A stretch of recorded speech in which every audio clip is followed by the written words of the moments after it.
დილამშვიდობის დღეს 12 თებერვალია. ყველას მშვიდობიან, საქმიან და პარაქიან დღეს მთელ კვირაულს ასეც გისურვებთ.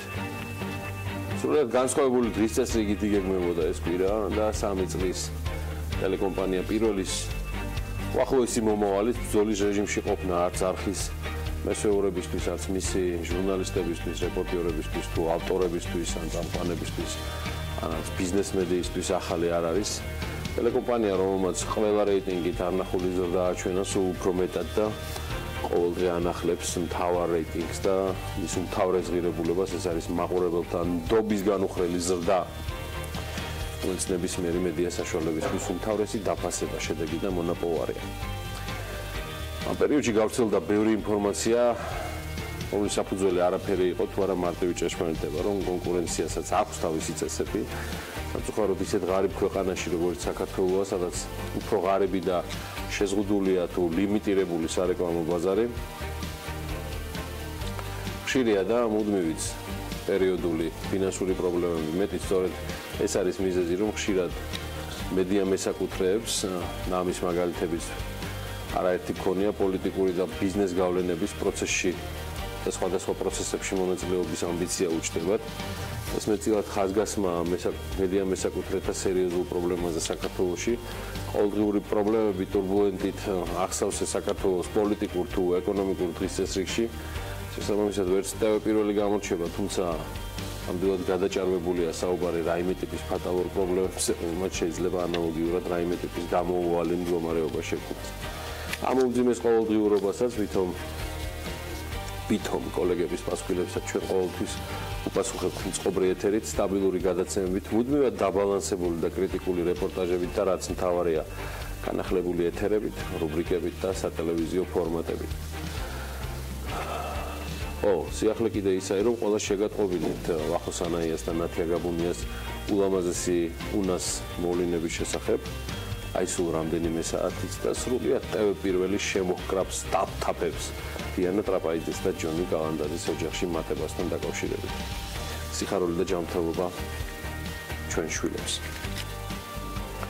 და ეს პირველში გეოდებათ აქ Pirveli-ზე, მათ შორის BMG-ის გადაცემების ფორმატებში და მე მოხარული ვარ, რომ წინა პარასკევის კიდევ ერთი არაჩვეულებრივი რუბრიკა შედგა და წიგნის დრო, რომელსაც გაუძღვებიან და უძღვებიან კიდეც უკვე საკმაოდ წარმატებულათაც დათო გორგილაძე და ნინია მაჭარაშვილი. მათ ძალიან დამსახურებული აღიარება მოიპოვეს სულ მალე. ცალკე მსურს მადლობა გადაუხადო გადაცემაში სტუმრობისთვის პატონ ზურაბ ქარუმიძეს და წიგნის დროის პრემიერის წარმატებული სტარტის გაზიარებისთვის. აქვე მოვიხმობ ანა ლაპიაშვილს. ანა, როგორი დილამშვიდობის პრემიერში? დილამშვიდობის, გიორგი. რას მეტყვი, როგორი საბჭოთელება დატოვა შენ? პარასკევი ნამდვილად კარგი დღე გამოდგა და მე მგონი გამოხმაურებები, როგორც თავად ნინედა და დათო ამბობენ, ზედმეტად კარგი იყო, მაგრამ ეს მივიღოთ მხოლოდ იმის საწყისად, რომ მაყურებლის ინტერესი არსებობს. და რადგან ინტერესი არსებობს, ჩვენ ყველაფერს გავაკეთებთ იმისთვის, რა თქმა უნდა, ამ რუბრიკის წამყვანებთან ერთად, რომ ეს მოლოდინები არ გაუცრობდეთ და ყველა პარასკევი წიგნის დრო იყოს ძალიან საინტერესო და საინტერესო რესპონდენტებით. სხვა ყველა თემასთან ერთად. ისე ყველაფერი ხდება ამ დედამიწაზე, იმ ამბებიდან კიდევ ერთი ჩემთვის განსაკუთრებით მნიშვნელოვანი და გამორჩეული მინდა რომ ისო მაყურებელს შევახსენო. თავიდან არაფრით არ მომდის ეს დღეებია და ამჟამად კოსმოსში დაფრინავს ავტომობილი Tesla და წითელი, თან მანქანაში დევიდ ბოუის სიმღერაა ჩართული. ამის დავიწყება უბრალოდ შეუძლებელია. მართალია რომ სულ პროპაგანდისტულ მედია საშუალებებში ბევრგან შეხვდებოდით იმით რომ ეს ტყუილია და ილონ მასკი მთელ მსოფლიოს აწყვევს, მაგრამ რომ არ უნდა დაუჯეროთ ასეთ სისულელებს, იმედია ბევრი მტკიცება არც არის საჭირო. როგორც დაგეგმილი იყო, Falcon-ის ორი დამაჩქარებელი წარმატებით დაბრუნდა დედამიწაზე იმავე ადგილზე, საიდანაც რაკეტამ სტარტი აიღო. აი, რაც შეეხება უკვე მესამე ცენტრალურ დამაჩქარებელს, წესით ფლორიდის სანაპიროზე მცურავ პლატფორმაზე უნდა დაშვებულიყო, თუმცა ის დაგეგმილ სულ ოდნავ ასწდა და 100 მეტრის დაშორებით ოკეანეზე ჩავარდა. Falcon-ი არის დღეისთვის არსებული ყველაზე მძლავრი რაკეტა მატარებელი და მას შეუძლია 64 ტონა ტვირთის გადაზიდვა. ის პირველ საფეხურისგან შედგება 27 ძრავისგან, რომლის საერთო სიმძლავრეც 5 მილიონი ფუნტია, აი რაც ერთდროულად აღებული სულ ჯამში 18 Boeing 747 სიმძლავრის ეკვივალენტია. ეს ის თვითმფრინავია, რომელთაც ალბათ ბევრს უმგზავრია. უკვე მარსის ორბიტაზე გასული Falcon-ის მიახლოებითი წონა კი 17 ტონაა, როგორც მასკი აღნიშნავს, მისი მთავარი მიზანი ადამიანის გაგზავნა მარსზე. მისი უკან დაბრუნება სწორედ იმ ადგილზე, საიდანაც სტარტი აიღო, იმის მანიშნებელი იყო, რომ რამდენჯერმე გამოყენება თუ შესაძლებელი იქნება, მაშინ კოსმოსში ფრენად შედარებით გაიარდება და მისი ღირებულება, არც ისე მთლად ხელმისაწვდომი შეიძლება იყოს, მაგრამ ბევრისთვის ხელმისაწვდომი გახდება და მოგზაურობაც ძალიან ჩვეულებრივი სურვილის ახდენის ერთ-ერთი შესაძლებლობა იქნება.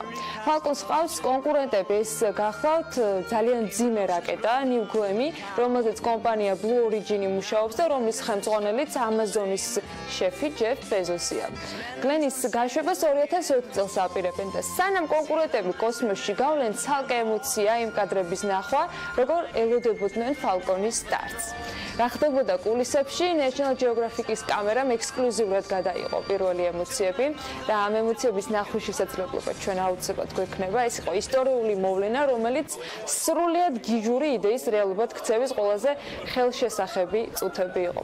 ეს ვიდეო ვნახოთ, გვაქვს რადგან ამის შესაძლებლობა. მე მგონია, რომ ნებისმიერისათვის ემოციური ხდება კადრები, როგორ ელოდებიან ნამდვილად ისტორიულ მოვლენას.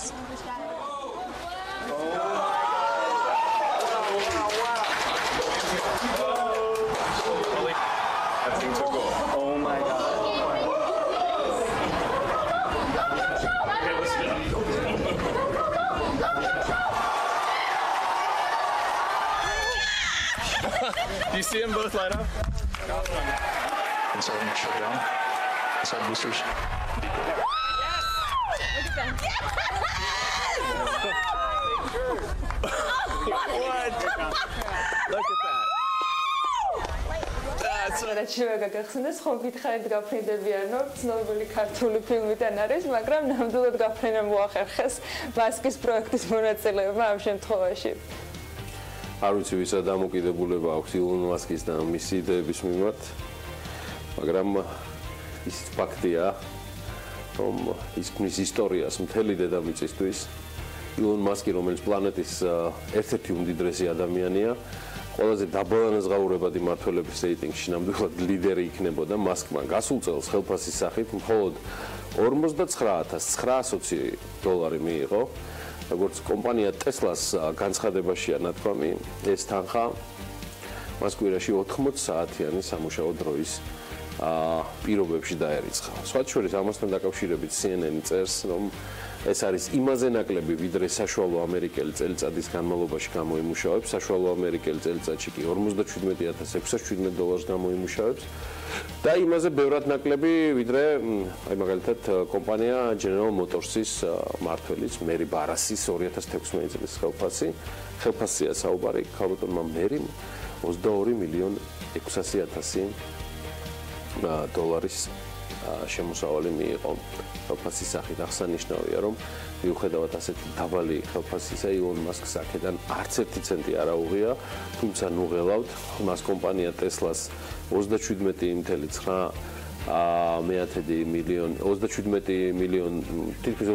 მილიონი აქცია აქვს, რაც დღეისთვის ბაზარზე $13 მილიარდ არის შეფასებული.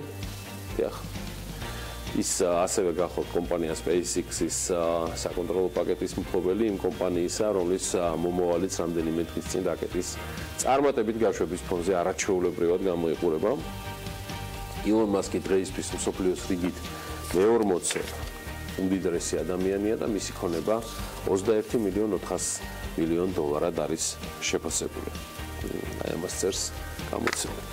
კარგი, დავეშვათ დედამიწაზე და დაუბრუნდეთ საქართველოს და არიქა მგონი გვეშველა და წამოვიდა შედარებით პოზიტიური რეიტინგით. Heritage Foundation-ის ეკონომიკური თავისუფლების ინდექსის მიხედვით საგარეო ვაჭრობის თავისუფლებით საქართველოს მსოფლიოში მე-6 ადგილზეა 99.4 ქულით გასულ წელს საქართველოს მე-9 ადგილზე იყო 88.6 ქულით საგარეო ვაჭრობის თავისუფლება ორი კრიტერიუმით განისაზღვრება ტარიფების დონე ვაჭრობაში და არასატარიფო ბარიერების არსებობა. საქართველოს საშუალო საიმპორტო ტარიფი 0.3%-ია, რაც საკმაოდ დაბალია. დაბალი მაჩვენებელი განპირობებულია იმით, რომ საქართველოს უმეტეს, ასე ვთქვათ, ძირითად სავაჭრო პარტნიორ ქვეყნებთან თავისუფალი ვაჭრობის ხელშეკრულებები აქვს გაფორმებული. არასატარიფო ბარიერები ასევე მოიცავს რაოდენობრივ და ხარისხობრივ შეზღუდვებს ვაჭრობაში, მაგალითად როგორც არის რაოდენობრივი კვოტები, ტექნიკური ბარიერები, ნებართვები, ლიცენზიები, ანტიდემპინგური ღონისძიებები, ემბარგო და სხვა. საქართველოში არასატარიფო ბარიერების დონეც საკმაოდ დაბალია და იშვიათ შემთხვევებში არის გამოყენებული ასე ვთქვათ, თავისუფალი საგარეო ვაჭრობა ქვეყნის ეკონომიკის ზრდის და განვითარების ხელშემწყობი ფაქტორია. 2017 წელს ბოლო ათწლეულის განმავლობაში ევროზონის ეკონომიკაში ზრდის საუკეთესო მაჩვენებელი დაფიქსირდა, კერძოდ მთლიანი შიდა პროდუქტის 2.6%-ით გაიზარდა მესამე კვარტალში. მსოფლიო ბანკის შეფასებით მოსაუდნელია, რომ ევროზონაში პოზიტიური ტენდენცია მიმდინარე წელსაც გაგრძელდეს. მხოლოდ უფრო ზომიერად, ამავე შეფასებით რეალური მთლიანი შიდა პროდუქტი ევროზონაში 2017 წელს 2.4%-ით გაიზარდა, ხოლო 2018 წლის პროგნოზი კი 2.1%-ია. უკრაინა ეკონომიკური აქტივობის გაჯანსაღება 2017 წელს საკმაოდ ნელი ტემპით მიმდინარეობდა. მსოფლიო ბანკის შეფასებით 2017 წელს ეკონომიკურმა აქტივობამ უკრაინაში მხოლოდ 2%-ით მოიმატა, 2018 წელს კი 3.5%-იან ზრდას ელიან. აერად შეხება ინფლაციას, გაუფასურებული ადგილობრივი ვალუტის გრივნას ფონზე ფასების დონე ორნიშნა სიდიდით იზრდებოდა, წლის საშუალო ინფლაცია 15% შეადგინა. ესეთი ამბავია უკრაინაში. წინასწარი მონაცემებით თურქეთის ეკონომიკა 2017 წელს რეკორდული მაჩვენებლით 6.7%-ით გაიზარდა. 2018 წელს კი თურქეთის ეკონომიკური ზრდა შედარებით მოგრძალებული იქნება, თითქმის ნახევრდება, 3.5%-ს უკადის მსოფლიო ბანკი თურქეთის ეკონომიკას. ლირას გაუფასურების შემდეგ სამომხმარებლო ფასები 2017 წელს საშუალოდ 11%-ით გაიზარდა. რუსეთი მსოფლიო ბანკის შეფასებით 2017-18 წლებში მთლიანი შიდა პროდუქტის ზრდა რუსეთში 1.7%-ია. მსოფლიო ბანკი ვარაუდობს, რომ სომხეთში იგივე 2017-18 წლებში საშუალოდ 3.7%-ის ფარგლებში იქნება. ნავთობის ფასების შემცირებით მიღებული 2014-16 წლების შოკის ზეგავლენით, ასევე აზერბაიჯანის ეკონომიკა 2017 წელსაც აგრძელებდა შემცირებას. აზერბაიჯანი რეგიონში ერთადერთი ქვეყანაა, რომელიც ეკონომიკურ სტაგნაციას განიცდის. მსოფლიო ბანკის შეფასებით აზერბაიჯანის ეკონომიკა 2017 წელს 1.4%-ით შემცირდება, თუმცა 2018-ში უკვე გადადის პოზიტივში, დაახლოებით 1%-ის ფარგლებში. ინფლაცია აზერბაიჯანში კვლავ მაღალია და საშუალოდ 13%-იანი დონე უფიქსირდება. რაც შეეხება საქართველოს მსოფლიო ბანკის ინფორმაციით და ასევე საქართველოს ეროვნული ბანკი მიმდინარე წელს ეკონომიკის საშუალოდ 4.5%-იან ზრდას. სხვათა შორის ეროვნული ბანკის პროგნოზით საშუალოვადიან პერიოდში, კერძოდ მიმდინარე წლის პირველ ნახევარში ინფლაცია საშუალოდ 3.5-4%-ის ფარგლებში იქნება, ხოლო წლის მეორე ნახევრიდან კვლავ გააგრძელებს შემცირებას და დასტაბილურდება 3%-იანი მიზნობრივი ნიშნულის ფარგლებში. სურსათის ეროვნული სააგენტოს თბილისის საქალაქო სამსახურის წარმომადგენლებმა ხორცის საბითუმო სარეალიზაციო ობიექტების შეამოწმეს. მათივე ინფორმაციით დოკუმენტური შემოწმებისას კომპანია ახალ ხორცში გამოვლინდა ვადაგასული საეჭვო წარმომავლობის ხორცი ჯანმრთელობის ნიშანდების გარეშე. სააგენტოს ინსპექტორებმა 400 კილოგრამი ხორცი დალუქეს და ბიზნეს ოპერატორი 1000 ლარი დააჯარიმეს. კანონმდებლობის შესაბამისად მეწარმეს დაევალა ხორცის განადგურება, რასაც თავად სურსათის ზედამხედველობის სააგენტოს ინსპექტორები განახორციელებენ. მოკლედ, როგორც უწყებაში განმარტავენ, საეჭვო წარმომავლობისაა ხორცი, რომელსაც არ აქვს შესაბამისი ნიშანდება ჯანმრთელობის აღნიშვნისა, რომელიც დასმულია ცხოველის ტანხორცზე და მიუთითებს, რომ მან გაიარა დაკლის წინა და დაკლის შემდგომი შემოწმება და შესაბამისად ასევე დაკმული არის ვეტერინარის ზედამხედველობით. კარგი ხორცისგან საუცხო ქართული კერძები მზადდება, ვადასტურებ, ხა მიუხედავად ჩემი გაბარიტებისა, დიდად გამორჩეული გურმანი არ ვარ, მაგრამ მიმაჩნია რომ ქართული სამზარეულო ნამდვილად გამორჩეულია მსოფლიოში და დასტურის ჩვენი ხინკალი, რომელიც მსოფლიოში განთქმულია, უკვე სულ მეტი და მეტი ფანტაზიის, ინსპირაციის წყარო ხდება. სწორედ არ ვიცი ჰოპ-ჰოპი სად იყიდება, მაგრამ სახელი ნუ დაგაბნევთ და ნახეთ ვიდეო. მადაზეს თუ მოხვალთ დილიდან და შეექცევით საუზმეს, მე მხოლოდ გამიხარდება. გაინტერესებთ თუ როგორ უნდა მიერთვათ ხინკალი ხელის დაწვის გარეშე, რადგან ის ჯერ კიდევ ცხელია, ისე რომ ხელი არ დაგესვაროთ და წვენი რომ არ დაგეყვაროთ. ამ შემთხვევაში ბოლომდე იხილეთ ეს ვიდეო კლიპი.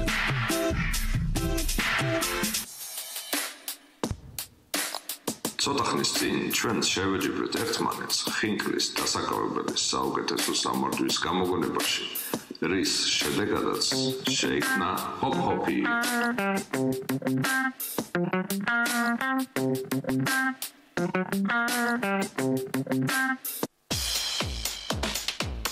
ჰოპ-ჰოპის გამოყენებით თქვენ აღარ მოგიწევთ ლოდინი ხინკლის გაციებამდე და შეძლებს მის ხელში დაკავებას მისი მოხარშვისთანავე. შეგიძლიათ მიირთვათ ხინკალი მხოლოდ ერთი ხელით.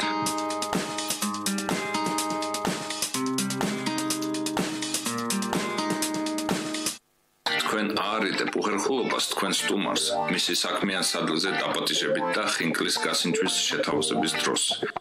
ჰოპ-ჰოპი მარტივად დაგიცავთ ხელს დასვლისაგან ხინკლის მიღწევის დროს.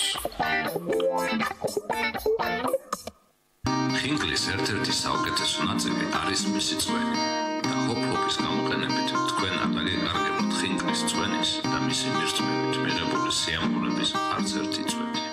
დამატებითი ინფორმაციისთვის გთხოვთ ეწვიოთ ჩვენს გვერდს Facebook-ზე ან მოგწერეთ ელექტრონული პოსტის მისამართზე hop-hop.ltd@gmail.com.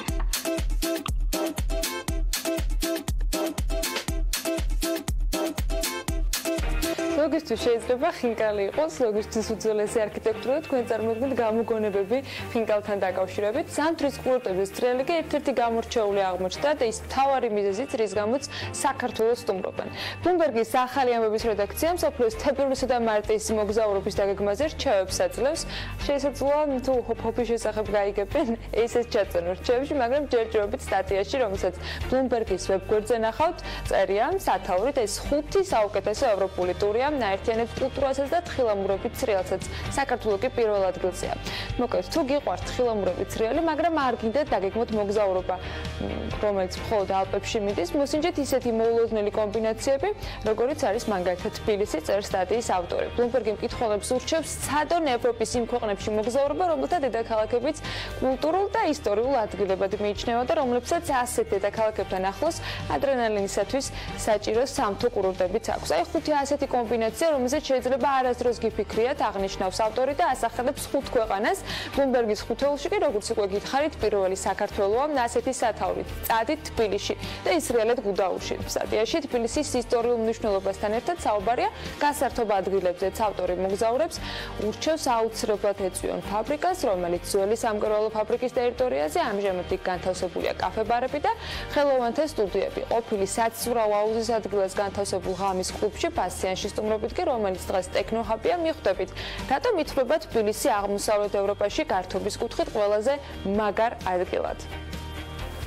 მოკლედ, საქართველოსთან ერთად ანა ხუთეულში ასევე თურქეთი, ნორვეგია, შვეიცარია და სლოვენიის ზამთრის რამდენიმე კურორტი.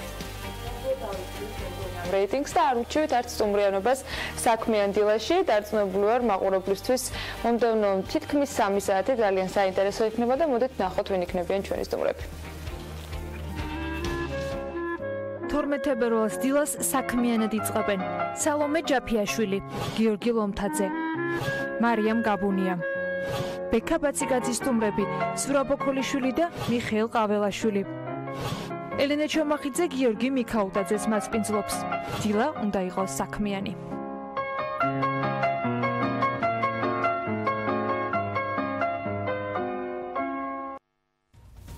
როგორც ჩაიარა ბიზნესისა და ტექნოლოგიების უნივერსიტეტში სილიკონ ველის უმსხვილესი ვენჩურული ინვესტორის ბილტაის მასტერკლასმა თაწმინდაზე აღმაშენებლის ქუჩაზე ახალი სასტუმროს ამოქმედებაც იგეგმება.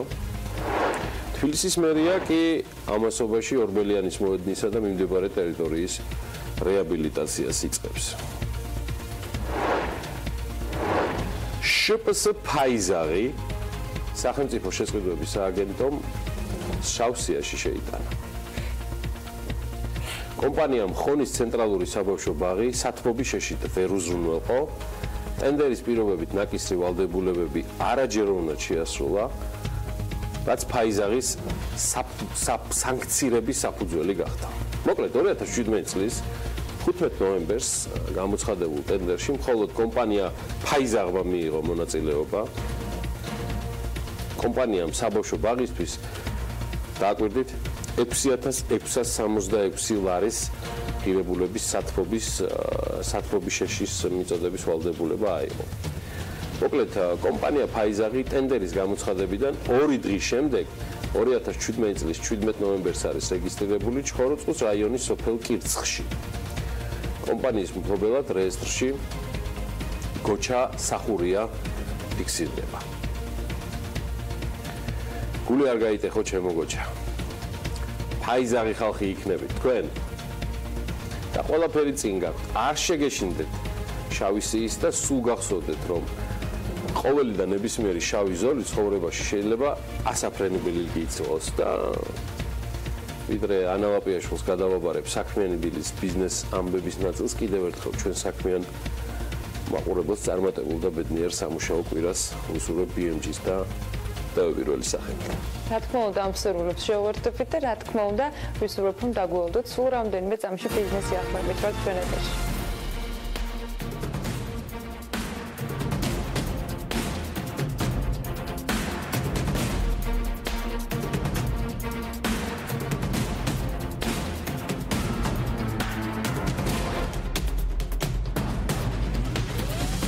საქართველოს მთავრობა ვიზა ლიბერალიზაციასთან დაკავშირებულ გამოწვევებთან გამკლავების მიზნით ზომების გამკაცრებას გეგმავს. საგანგებოდ ჩატარებულ თათბირზე მთავრობის წევრთა ნაწილმა ის ნაბიჯები განიხილა, რომელთა გადადგმაც უმოკლეს ვადაში იგეგმება, რათა ევროკავშირის ქვეყნებში თავშესაფრის მაძიებელთა რაოდენობა კიდევ უფრო არ გაიზარდოს და ეს ვიზა ლიბერალიზაციის შეფერხების მიზეზი არ გახდეს.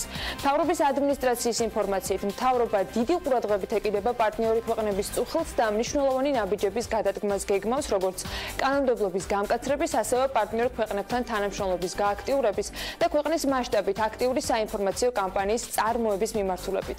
საუბარია საკანონმდებლო ცვლილებების ინიცირებაზე, რომელთა შედეგადაც შემოღებული იქნება მთელი რიგი პრევენციული ზომები, მათ შორის ისეთი, როგორიც არის მაგალითად რეადმისიის ხარჯის თავად რეადმისიულ პირებზე დაკისრება, გვარის შეცვლასთან დაკავშირებული პროცედურების გამკაცრება და ასე შემდეგ. ცვლილებები მთავრობის უახლოეს ხდომაზე იქნება წარდგენილი, შინაგან საქმეთა სამინისტრო კი ამასობაში კიდევ უფრო გააძლიერებს ორმხრივი თანამშრომლობის ფორმატებს პარტნიორ ქვეყნებთან, განსაკუთრებით ორგანიზებული დანაშაულის წინააღმდეგ ერთობლივი ბრძოლის კონტექსტში. გარდა ამისა, ამავე შეხვედრიდან გაირკვა, რომ შედგება შინაგან საქმეთა მინისტრის ვიზიტები ევროკავშირის რამდენიმე ქვეყანაში, რათა გააქტიურდეს პოლიციის ატაშეების ინსტიტუტი. ასევე მთელი ქვეყნის მასშტაბით ჩატარდება აქტიური საინფორმაციო კამპანია, რომელიც მოსახლეობას დეტალურ ინფორმაციას მიაწვდის, რა რისკებთან არის დაკავშირებული მათ მიერ შენგენის ზონაში uvizო მიმოსვლის წესების დარღვევა და რა შედეგებს მოუტანს ეს მათ და სხვადასხვა მათ შორის ფინანსური თვალსაზრისით არსებულ სხვადასხვა გამოწვევებს. სააგენტო საწარმოო საქართველოში მხარდაჭერით ომალოში 43 ნომრიანი სასტუმროს აშენება იგეგმება. სააგენტოს ინფორმაციით პროექტს კომპანია 3-ზეო განახორციელებს და სასტუმრო სწორედ 43 ნომრით იქნება დაკომპლექტებული. საერთაშორისო ბრენდის Preferent Hotels and Resorts წევრი გახდება ეს სასტუმრო. ქსელი მსოფლიოს 85 ქვეყანაში 650 სასტუმროს აერთიანებს. ამ სასტუმროში განთავსდება პრემიუმ კლასის რესტორანი, საუნა, ლაუნჯი და ამასთანავე ნებისმიერ დამსვენებელს თუ ტურისტს ექნება საშუალება ისარგებლონ საკონფერენციო მომსახურებით.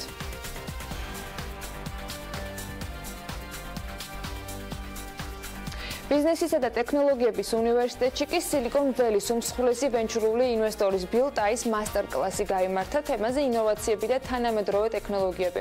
ამბობენ, რომელ ქვეყანაში ეს ადამიანი ჩავიდა, სწორედ იმ დროს დაიწყო იქ მნიშვნელოვანი ტექნოლოგიური განვითარება. გეგმები საქართველოსთან დაკავშირებითაც არის.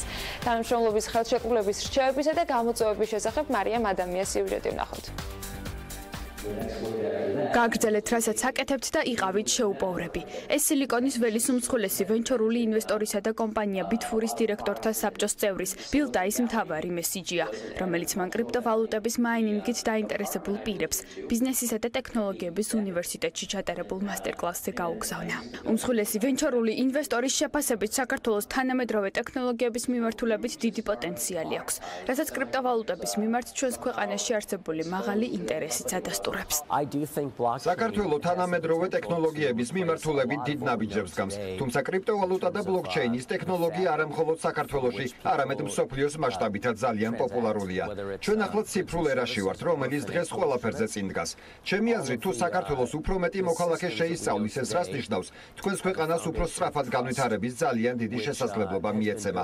სწორედ კრიპტოვალუტის მიმართ დიდი ინტერესის გამო, ჩემი აზრით, საქართველოს შეუძლია ამ გზით უფრო წინ წავიდეს, რაც ინვესტორებისთვის მიმზიდველი იქნება. ბიზნესისა და ტექნოლოგიების უნივერსიტეტმა კომპანია ბითფურის დახმარებით ბილ ტაისთან ერთად ხელი მოაწერა თანამშრომლობის მემორანდუმს, რომელიც გულისხმობს უნივერსიტეტის სტუდენტებისათვის ტექნოლოგიური ლაბორატორიების შექმნასა და ტექნიკურად აღჭურვას, იმ სივრცეების, რომლებიც გამოადგება მომავალ თაობებს, რომ გარდა თანამედროვე ტექნოლოგიების შესახებ მიღებული ცოდნისა, ასევე მსოფლიოს წამყვან ლიდერებთან ერთად იმუშაონ ახალ ქართულ ტექნოლოგიურ პროდუქტებზე, რომლებიც შესაძლოა მსოფლიო ბაზარზეც გავიდეს. მარტო ბილი რომ ქვეყანაში ჩარდის, როგორც წესი, იქ იწყება ძალიან მნიშვნელოვანი პროექტები ხოლმე, იმიტომ რომ ამის მაგალითი საკმაოდ ბევრ ქვეყანაში არის, ამიტომ ეს პირველი ნაბიჯი, რომელიც გულისხმობს ესეთი ტექნოლოგიური ლაბორატორიების გახსნას, არის სწორედ ის, რომ პირველი ჩვენი სტუდენტები ჩაერთონ ესეთ პროექტებში, რომელიც უკვე ერთობლივად ვიფიქრებთ იმაზე, რომ რა წარმატება შეიძლება ერთობლივად მივახციოთ იგივე საერთაშორისო ბაზრებზე. თავად ბილ ტაიმს სწორედ დაუღალავი შრომით, ენთუზიაზმითა და შეუპოვრობით წლების განმავლობაში ასე მეტი წარმატებული კომპანია შექმნა. დღესდღეობით კი მისი მთავარ გამოწვევად საქართველოს ტექნოლოგიური განვითარება დგას. ამბობს, რომ ბლოკჩეინი ჩვენი მომავალია, ხოლო კრიპტოვალუტების მიმართ მაღალი ინტერესი საქართველოს მსგავს ახალ ეკონომიკაზე დადებითად აისახება და მათ განვითარებას შეუწყობს ხელს. თბილისის მერია ორბელიანის მოედნისა და მისი მიმდებარე ტერიტორიის რეაბილიტაციას იწყებს. ამ პროექტის ფარგლებში კი დაახლოებით 150 ავტომანქანაზე გათვლილი მიწისქვეშა ავტოსადგომის მშენებლობა იგეგმება.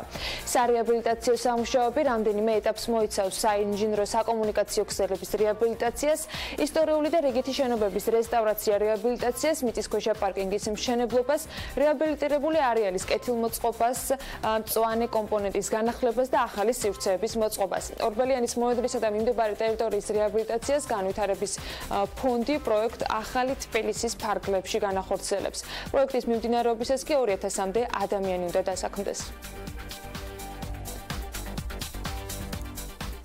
თაწმინდაზე აღმაშენებლის ქუჩაზე ახალი სასტუმრო სამოქმედებაა დაგეგმილი. პროექტს კომპანია შეპოს ვილაჯეო ახორციელებს. საუბარია 1542 კვადრატული მეტრის ფართობზე, სადაც სასტუმროს მშენებლობა პრაქტიკულად დასრულებულია. მანამდე ადგილზე ბიზნეს ცენტრი თაწმინდის ამოქმედება იგეგმებოდა, თუმცა კომპანიამ ობიექტს ფუნქციური დატვირთვა შეუცვალა. თბილისის მერის არქიტექტურის სამსახურის ბრძანებით მშენებლობის ვადად 2017 წლის 13 ნოემბრიდან 2018 წლის 13 ნოემბრამდე პერიოდია განსაზღვრული. გუდვილი ფართოვდება და თბილისში მეხუთე ობიექტს ხსნის. საქართველოს მასშტაბით მე-9 ობიექტი დედაქალაქში დირსის საცხოვრებელ კომპლექსში ამოქმედება. PMG-ის კომპანიის დირექტორმა ირინა ქოსაშვილმა განუცხადა, რომ ახალი ობიექტი გაზაფხულზე გაიხსნება და დაახლოებით 200 კვადრატულ მეტრს მოიცავს. ახალი ობიექტი კი ძირითადად გურმეს პროდუქტზე იქნება ორიენტირებული. რაოდენობის ინვესტიცია ჩაიდება ობიექტის ამოქმედებაში. ეს ჯერჯერობით არ კონკრეტდება. ცოტა ხნის წინ გუდვილის ახალი ობიექტი კი გალერეა თბილისში გაიხსნა. კი.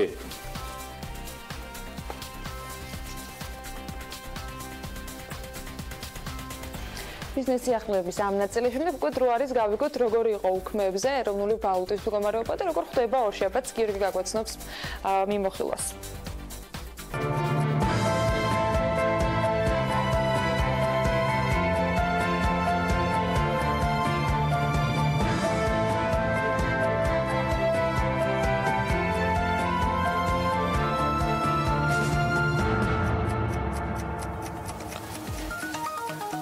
პარასკევს დოლარი ისევ გაუფასურდა, იგი 2 ლარი და 46 თეთრი ღირს ოფიციალური კურსი, თუმცა შეამჩნევდით ამ შაბათ-კვირას, ვინც აქტიურობდით და გადაადგილდებოდით დედაქალაქის ქუჩებში, კურსი 2.42-დან 2 ლარი და 44 თეთრამდე სპორტირებდა დოლართან მიმართებაში. სხვათა შორის ევროს ცვლილებამ 3 თეთრზე მეტი შეადგინა. და იგი 3 ლარი და 1 თეთრად ფასობს, გაუფასურებულია თურქული ლირა 64 თეთრამდე. აი ფუნტ სტერლინგის შესაძენად კი კვლავ 3 ლარი და 42 თეთრი დაგჭირდებათ. 2017 წლის მეოთხე კვარტალში ლარის ნომინალური გაცვლითი კურსის წინა კვარტალთან შედარებით დოლართან მიმართებაში 7.1%-ით, ხოლო ევროსთან 7.4%-ით არის გაუფასურებული. ეროვნული ბანკის მონაცემებით ლარი 8%-ით გაუფასურდა რუსულ რუბლთან, ხოლო თურქულ ლირასთან მიმართებაში 1%-ით არის გამყარებული.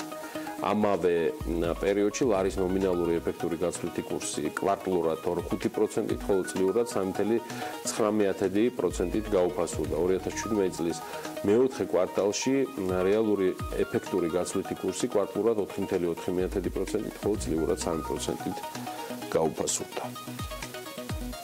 საბანკო სექტორშიც რამდენიმე ცვლილებაზეც ბარემ აქვე გეტყვით. VTB ბანკის სამეთვალყურეო საბჭოს წევრებს უფლებამოსილება ვადაზე ადრე შეუწყდათ. შესაბამისი გადაწყვეტილება 5 თებერვალს VTB ბანკ ჯორჯიას 97%-ზე მეტი აქციათა მფლობელმა საჯარო სააქციო საზოგადოება ბანკმა VTB-მ ერთპიროვნულად მიიღო. ვადამდე ადრე შეუწყდა უფლებამოსილება სამეთვალყურეო საბჭოს წევრებს მიხეილ ზადორნოვს და ასევე ასია ზახაროვას. მიხეილ ზადორნოვი სამეთვალყურეო საბჭოს თავმჯდომარის თანამდებობას იკავებდა. სამეთვალყურეო საბჭოში სულ 5 წევრია. ევროპის რეკონსტრუქციისა და განვითარების ბანკი EBRD პროგრედიტ ჰოლდინგის აქციონერი გახდა. ევრობანკმა EBRD-მ საბანკო ქსელის მფლობელი 3.6 წილი ახალი 2.141.000 აქციის გამოშვებით შეიძინა. პროგრედიტ ჰოლდინგის პროგრედიტ ბანკის ჯგუფის მფლობელია, რომელიც მცირე და საშუალო ბიზნეს სეგმენტზეა ორიენტირებული და მსოფლიოს მრავალ ქვეყანაში ოპერირებს, მათ შორის საქართველოშიც. საბანკო ჯგუფი პროგრედიტი 2003 წელს შეიქმნა, სათავო ოფისი კი ფრანკფურტში მდებარეობს. ფრანკფურტზე ჯერ არა, მაგრამ საქართველოს სხვადასხვა ქალაქებში ამინდის პროგნოზს კვლავ ანა გაგვაცნობს. ამინდის პროგნოზის სპონსორია SEU Development-ი.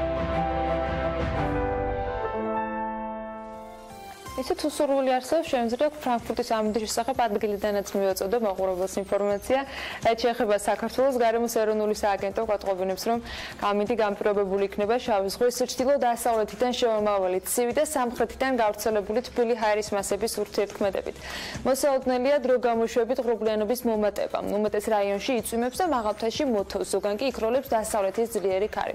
სოხუმში წვიმასთან ერთად 11 გრადუსიან ნავარაუდები, ბათუმში 13 გრადუსი და იწვიმებს, ქობულეთში კი 11 გრადუსი იქნება და აქაც იწვიმებს. ფოთში 12 გრადუსს მიაღწევს ტემპერატურა და წვიმა მოსაოდნელი, ქუთაისშიც ნალექიანი დღე იქნება და 15 გრადუსი, ზუგდიდშიც იწვიმებს და 14 გრადუსი იქნება, ოზურგეთში წვიმასთან ერთად 15 გრადუსი იქნება მაქსიმალური ტემპერატურა და ონში 9 გრადუსი და იწვიმებს. ვორში იწვიმებს და 12 გრადუსი იქნება, ცხინვალში 11 გრადუსი, მარნეულში 14 გრადუსი და რუსთავშიც 14 გრადუსი და ყველა ამ შემთხვევაში წვიმა ნავარაუდები. ისევე როგორც ახალციხეში და ბორჯომში და ორივე შემთხვევაში თან მაქსიმალური ტემპერატურა მხოლოდ 8 გრადუსი დაფიქსირდება. ბაკურიანში მოთოვს და 4 გრადუსი იქნება დღის განმავლობაში მაქსიმალური ტემპერატურა, ახალქალაქშიც თოვლია მოსაოდნელი და 3 გრადუსი, სტეფანწმინდაში თოვლთან ერთად შესაძლოა იყოს ქარბუქიც და 2 გრადუსი იქნება მხოლოდ დღის განმავლობაში ყველაზე მაქსიმალური ტემპერატურა. თელავში კი იწვიმებს და 14 გრადუსს ვარაუდობენ. თბილისს რაც შეეხება მცირე წვიმას არც დედაქალაქი გამოტოვებს, იქროლებს ჩრდილო-დასავლეთის ქარი და ჰაერის მაქსიმალური ტემპერატურა იქნება 13 გრადუსი. მადლობა ანას.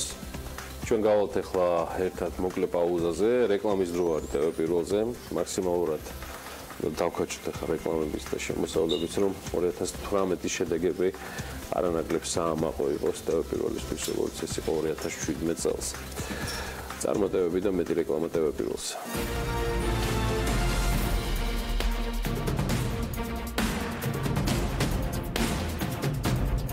კარლ ფრიდრიხ გორდელერის დემოკრატიული მართვის კოლეჯი პროგრამაში ჩართვის მსურველებისთვის კონკურსს იწყებს.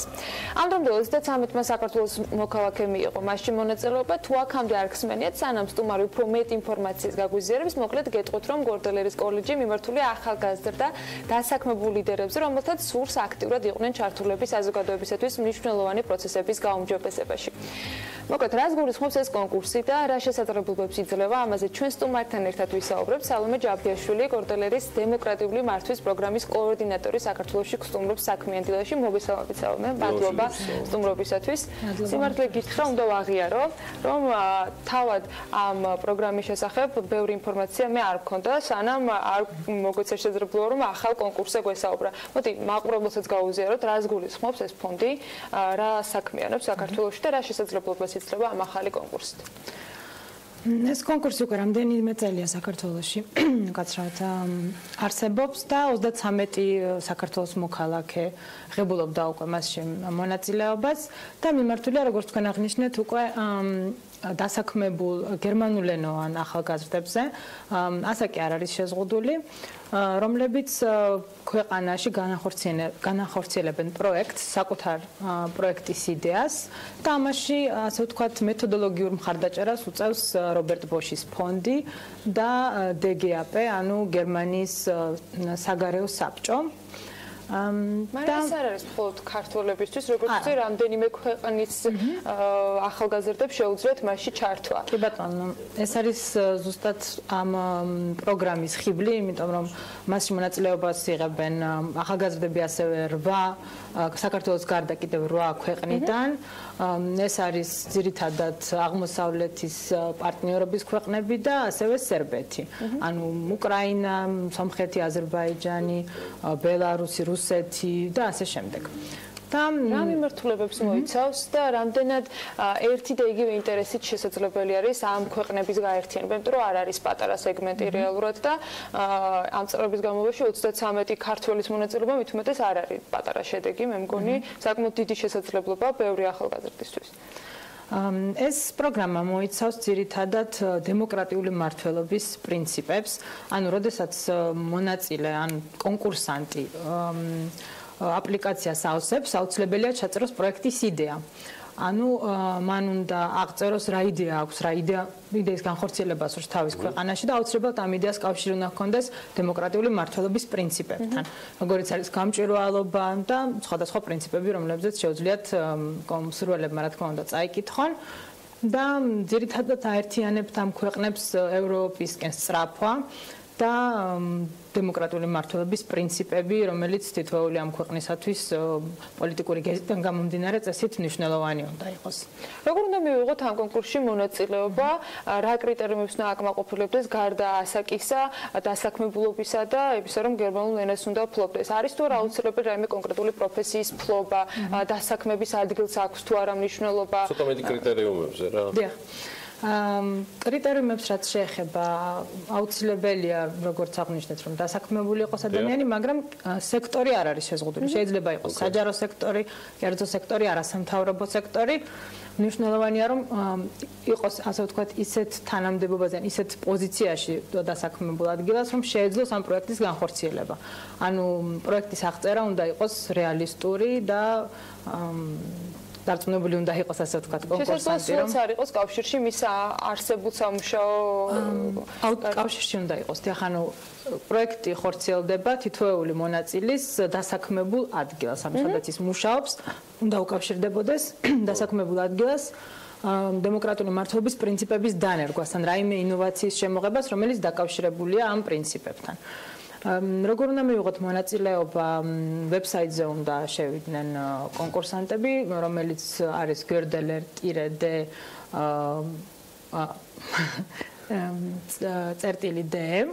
და აუცილებლად მოიპოვებენ დაწვრილებით ინფორმაციას, შეავსებენ სააპლიკაციო ფორმას და აქვე აღწერენ პროექტის რა დონეზე უნდა იყოს პროექტი მიყვანილი, იდეა შესაძლოა იყოს, თქვათ, სათაური აღწერა და ჩართულობის საკითხები არ იყოს განსაზღვრული ან სამოქმედო გეგმა. პროექტი რა დონეზე უნდა იყოს და თქვენი ჩართულობა შემდეგ რაში მდგომარეობს?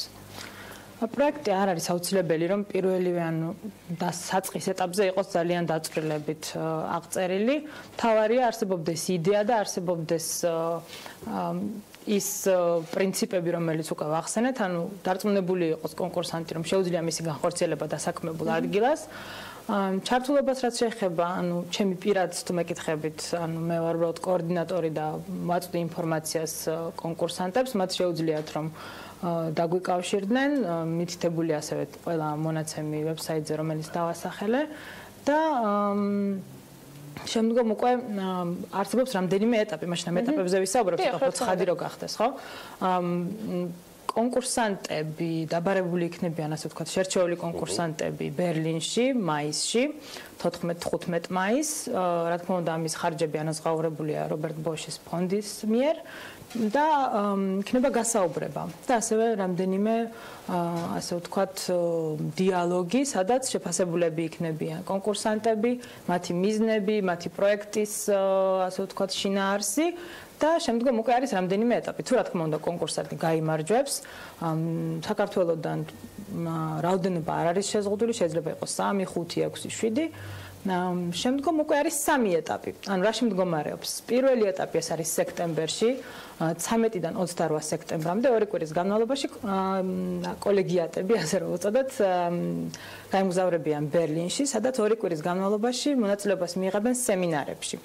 იქ ისწავლიან პროექტის მენეჯმენტს, ზოგადად დემოკრატიული მმართველობის პრინციპებზე შეიტყობენ უფრო მეც, მიიღებენ შესაბამის სერტიფიკატს და ასე ვთქვათ, უფრო დაწვრილებით შეეძლებათ ამ თავიანთი პროექტის დაგეგმვა. ანუ ზუსტად ამიტომ არის, რომ თავიდან არ არის აუცილებელი ძალიან დაწვრილებით ვიცოდეთ, რას გულისხმობს პროექტი, რადგან თვითონ ამ პროგრამის არსი ამაში მდგომარეობს, რომ ვეხმარებით კოლეგიატებს პროექტის კონკრეტულ დაგეგმვაში და საფეხურების განსაზღვრაში. სექტემბერში 2 კვირის განმავლობაში ბერლინის შემდგომ უკვე დამოუკიდებლად აგრძელებს კოლეგიატი ამ პროექტის განხორციელებას საკუთარ ქვეყანაში. რობერტ ბოშის ფონდი და გერმანიის საერთაშორისო საბჭო მხოლოდ მეთოდოლოგიურ მხარდაჭერას უთავს, ანუ ფინანსური მხარდაჭერა არ იგულისხმება. თვითონ გერმანიაში ყოფნის ხარჯები ყველაფერი ანაზღაურდება, მაგრამ როგორც ასეთი პროექტი არ ფინანსდება გერმანიის მიერ, მხოლოდ მეთოდოლოგიური მხარდაჭერა, ეს რომ ხაზი გაუსვათ, რომ შესტომაში არ შევიყვანოთ მაყურებელი. შემდგომ უკვე მარტში არის, ასე ვთქვათ, შუალედური შეფასება პროექტის. კოლეგიატები ისე მიემგზავრებიან, უმეტესად ეს ხდება ვარშავაში, სადაც ერთმანეთს უზიარებენ სხვადასხვა ქვეყნის წარმომადგენლები, ასევე პროგრამის ორგანიზატორებს უზიარებენ უფრო სწორად და ხდება, ასე ვთქვათ, შუალედური შეჯამება პროექტის განხორციელების. სალომე, ვიდრე ბერლინისთვის შეერჩევიან კანდიდატები, მათი შერჩევა, ვთქვათ, 30-მა აპლიკანტმა წარმოადგინა განაცხადი თქვენთან. მათი შერჩევა დისტანციურად ხდება თუ თბილისში, ვიდრე ასე ვთქვათ, ბერლინის კანდიდატები ჩამოყალიბდებიან, თქვენ დისტანციურად არჩევთ და დიახ, გერმანიიდან არჩევენ. გერმანიიდან არჩევენ. დიახ, პირდაპირ გერმანიიდან არჩევენ აპლიკაციის მიხედვით და იმ საბუთების მიხედვით, რასაც ვთქვათ აპლიკანტი. და მას მოსდის შემდეგ უკვე დასტური უარყოფა შერჩევისა. და კიდევ ერთი კითხვა, მაგალითად ვარ სოფლის მეურნეობის სამინისტროს წარმომადგენელი და შესაბამისად რა ტიპის პროექტი შეიძლება წარმოვადგინო? ანუ საუბარი არის, რომ მეც არა ვარ შეზღუდული როგორც საჯარო მოხელე, ვთქვათ, წარმოვიდგინოთ, რომ ანა ფერმერია, რაღაც პროფილი ერთი რო იყოს. ჩემ შემთხვევაში პროექტი უნდა იყოს იმგვარი, რომელიც არსებულ სისტემაში მეტგამჭირვალობას, მეტ ბენეფიტებს მოუტანს ალბათ საბოლოო ბენეფიციარებს. აი რა ტიპის რა უნდა მოიფიქრო შენ როგორც კერძო ასე ვთქვათ პირმა ან ფერმერმა, ესეც ამ პრინციპებზე უნდა იყოს აღებული, რამდენადაც სწორად, ხო? მაგალითები მე მგონი გავუადვილებ ჩვენს მის. ან რამე ისეთი ცნობილი მაგარი ან ცნობილ კომპანიაზე ან ცნობილ სტრუქტურაზე თუ შეგვიძლია რომ მაგალითი მოვიყვანოთ 73 და რომელიც საქართველოს მაგალითზე უკვე გაასრულებს. კი ბატონო. ზოგადად დემოკრატიული მმართველობის პრინციპები საკმაოდ ზოგადია და ამიტომ ნებისმიერ სფეროში შეიძლება რაღაც ისეთის გამონახვა, რაც თქვათ კავშირში იქნება ამ პრინციპებთან, ანუ გამჭვირვალობა, ეფექტიანობა, თქვათ სოფლის მეურნეობის სამინისტროში ეს შეიძლება იყოს პროცესების დანერგვა, რომელიც თქვათ მანამდე არ არსებობდა, ან საბოლოო ასე ვთქვათ დაინტერესებულ პირებამდე ინფორმაციის უფრო მარტივი მიწოდება, კერძო სექტორში ხშირად ეს არის საზოგადოების მიმართ პასუხისმგებლობის ამაღლება, ასევე შეიძლება იყოს პროცესების აქაც თქვათ ეფექტიანად დანერგვა. მე შემიძლია ჩემი პირადი მაგალითი მოვიყვანო, რომ მეც 2013-14 წელს მონაწილე ვიყავი და შემდგომ გავხდი უკვე კოორდინატორი და მაშინ მუშაობდი სახელმწიფო აუდიტის სამსახურში, ეფექტიანობის აუდიტის დეპარტამენტში.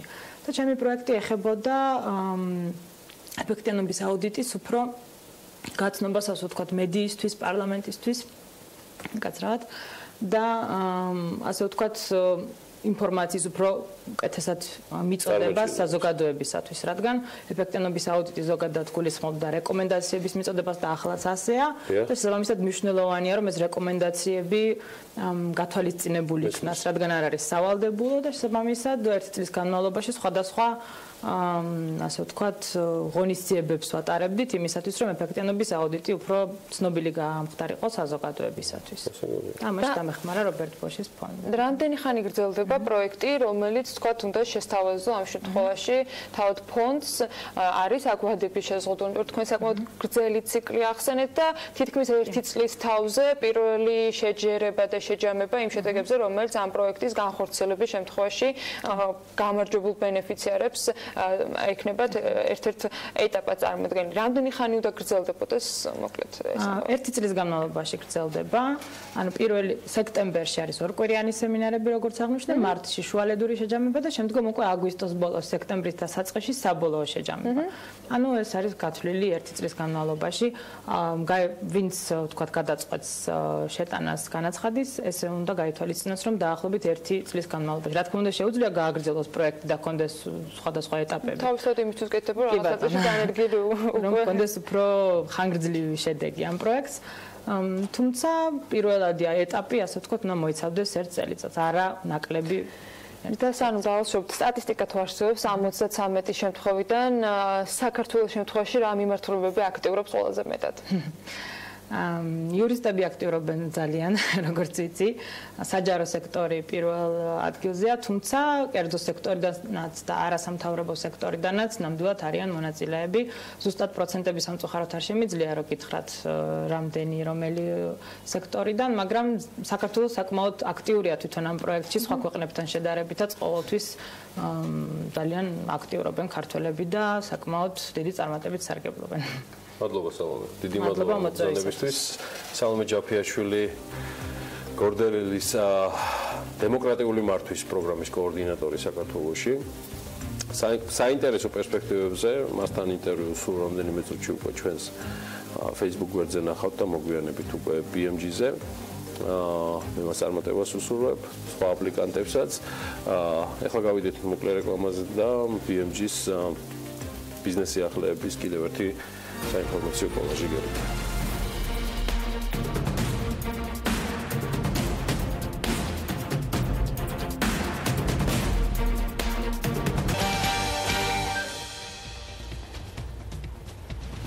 პარლამენტმა სამშენებლო კოდექსის განხილვა დაიწყო.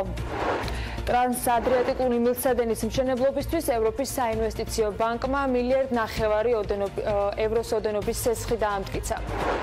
თბილისში ახალი მრავალ პროფილური ღვინის ლაბორატორია შეიქმნება.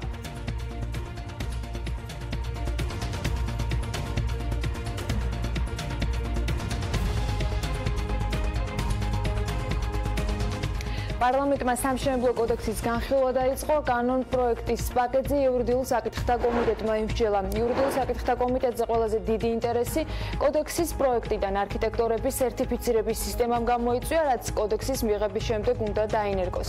როგორც ეკონომიკის მინისტრის მოადგილემ განმარტა, სერტიფიცირება სავალდებულო იქნება მათთვის, ვინც ამა თუ იმ პროექტს ხელმძღვანელობს და ხელს აწერს.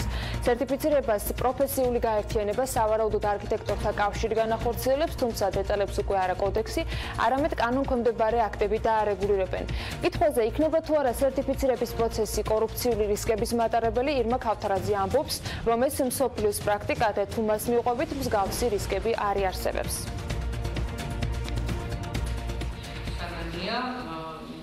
სერტიფიცირება ნიშნავს იმას, რომ არქიტექტურას ესმის ახალი საკანონმდებლო წესები და ესმის ახალი სტანდარტები, რომელიც არის არქიტექტურაში, რომელიც არის თანამედროვე. ამიტომ მას ჭირდება სერტიფიცირება ნიშნავს, რომ ზუსტად თანამედროვე სტანდარტებში ესაბამება და წესებს მისი კვალიფიკაცია. მინდა ძალიან ნათლად თქვა, რომ არავის არ შეეზღუდება არანაირი საქმიანობის უფლება.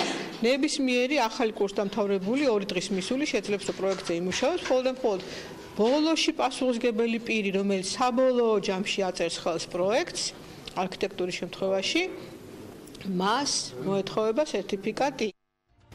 რატომ არასაჯაროებს ეკონომიკის სამინისტრო AICT-ის მიერ გაკეთებულ RIA-ს ან მოკლედ მაინც რატომ არ აცნობენ საზოგადოებას მის შინაარსს, რა რისკებს შეიცავს რეფორმა? კითხვის მეორე ნაწილზე პასუხი ჯერჯერობით არ გვაქვს, მაგრამ ეკონომიკის სამინისტროში განმარტავენ, რომ შენიშვნები კანონის წერისას უკვე გათვალისწინებულია. ჩვენ აქტიურად თანამშრომლობთ საერთაშორისო საფინანსო დონორ ორგანიზაციებთან და ასევე კვლევით ინსტიტუტებთან. მათ შორის AICT-თან ერთად კანონის შექმნის პროცესში განხორციელდა ანალიტიკური მიზნებისთვის გარკვეული შეფასებების გაკეთება. ეს შეფასება ისევე როგორც სხვა შეფასება არის სამუშაო დოკუმენტი შიდა მოხმარებისთვის, რომლის შედეგები, ისევე როგორც სხვა შეფასებების შედეგები, შესაძლებლობების შესაბამისობის და აქტუალურობის შესაბამისად მოხდა მათი შედეგების გათვალისწინება კანონის წერის პროცესში. ეკონომიკის სამინისტროში არ ეთანხმებიან AICT-ის შეფასებას, რომლის მიხედვითაც საპენსიო რეფორმა გამოიწვევს არაფორმალური შრომითი გარიგებების დადებას და წაახალისებს ჭრილოვან ეკონომიკას, რაც შესაძლოა საბიუჯეტო შემოსავლების შემცირების მიზეზი გახდეს. უწყებაში ამ რისკებს ვერ ხედავენ. დავეთანხმები ამ შეფასებას, როგორც მოგეხსენებათ, როგორც სახელმწიფოს მხრიდან, ისე დასაქმებულის და დამსაქმებლის მხრიდან შენატანი შეადგენს 2%-ს. 2% დამსაქმებლის მხრიდან კონტრიბუცია არ არის ისეთი მაღალი, ეს ნამდვილად არ არის ის მაჩვენებელი, რომელმაც შეიძლება გამოიწვიოს გავლენა მოახდინოს დამსაქმებლის გადაწყვეტილებაზე. ტრანსადრიატიკული მილსადენის მშენებლობისთვის ევროპის საინვესტიციო ბანკმა €1.5 მილიარდი ევროს ოდენობის სესხი დაამტკიცა, რომელიც ევროპას საქართველოს გავლით აზერბაიჯანის გაზის მიწოდებით უზრუნველყოფს. ინფორმაციას როიტერზე დაყრდნობით, აზერბაიჯანკან 24 ავრცელებს. პროექტი ტაპის საერთო ღირებულება კი 4.5 მილიარდ ევროს შეადგენს. ტაპის სამხრეთ გაზის დერეფნის პროექტის ნაწილია, რომელიც პირველ ეტაპზე ევროპაში ყოველწლიურად 10 მილიარდი კუბური მეტრი ბუნებრივი აირის მიწოდებას გეგმავს. შახტენიზის 2 ფარგლებში. სამხრეთ გაზის დერეფნის პროექტი კი 3 ნაწილად იყოფა: სამხრეთ კავკასიური მილსადენი, ტრანსანატოლიური და ტრანსადრიატიკული მილსადენები. ტრანსადრიატიკული მილსადენი საბერძნეთიდან ალბანეთისა და ადრიატიკის ზღვის გავლით სამხრეთ იტალიამდე მიდის. თბილისში ახალი ღვინის ლაბორატორია შეიქმნება, რომელიც მრავალპროფილური იქნება. BMG-სთან პროფესიული მეღვინეობის პროდუქტების დირექტორმა განაცხადა ეს, რომელიც განმარტავს, რომ ღვინის ახალი ლაბორატორია მათი კომპანიის ახალი მიმართულება იქნება, სადაც ღვინის ხარისხის განსაზღვრასთან ერთად კომპანიებს სხვა სერვისებსაც შესთავაზებენ. კალენდარის განმარტებით კომპანიამ ამ მიზნით მთელი რიგი კვლევები ჩაატარა. დაწერილია პროექტი, რომელსაც ისინი ეკონომიკის სამინისტროში, კერძოდ პროგრამაში აწარმოე საქართველოში წარადგენენ. პროექტის ღირებულება კი 200,000 ლარია. ფინანსთა მინისტრი ვაჭრობისა და ინვესტიციების საკითხებში დიდი ბრიტანეთის პრემიერ-მინისტრის სპეციალურ წარმომადგენელ საქართველოში მარკ პრიჩარდს შეხვდა. შეხვედრაზე მინისტრმა სტუმარს ინფორმაცია მიაწოდა მიმდინარე მაკროეკონომიკურ მაჩვენებლებზე, მთავრობის მიერ დაგეგმილ ეკონომიკურ რეფორმებზე და ასევე მხარეებმა ორ ქვეყანას შორის საბჭოთა ეკონომიკური ურთიერთობების გაღრმავების საკითხებზე ისაუბრეს. ორ ქვეყანას შორის მუშავდება ერთობლივი დოკუმენტი, რომლის მეშვეობითაც გვეგმავთ ორმხრივი საბჭოთა ურთიერთობების მნიშვნელოვნად გაუმჯობესებას და გაზრდას. ეს საშუალებას მისცემს ბრიტანულ კომპანიებს აწარმოონ ბიზნესი არა მხოლოდ საქართველოში, არამედ რეგიონის სხვა ქვეყნებშიც, ამბობს მამუკა ბახტაძე. თავის მხრივ პრიჩარდი კი აღნიშნავს, რომ საქართველოს აქვს მზარდი ეკონომიკა, რომელიც დიდ ინტერესს იწვევს ბრიტანულ ბიზნეს წრეებში.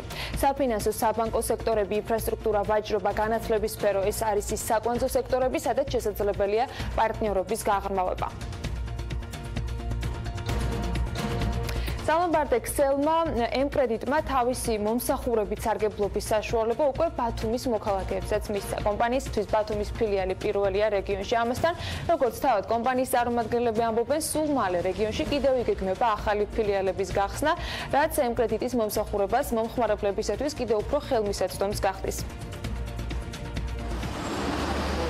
განსხვავებული სალომბარდე მომსახურება დაბალი საპროცენტო განაკვეთი და მომხმარებლის ინტერესებზე მორგებული გარემო.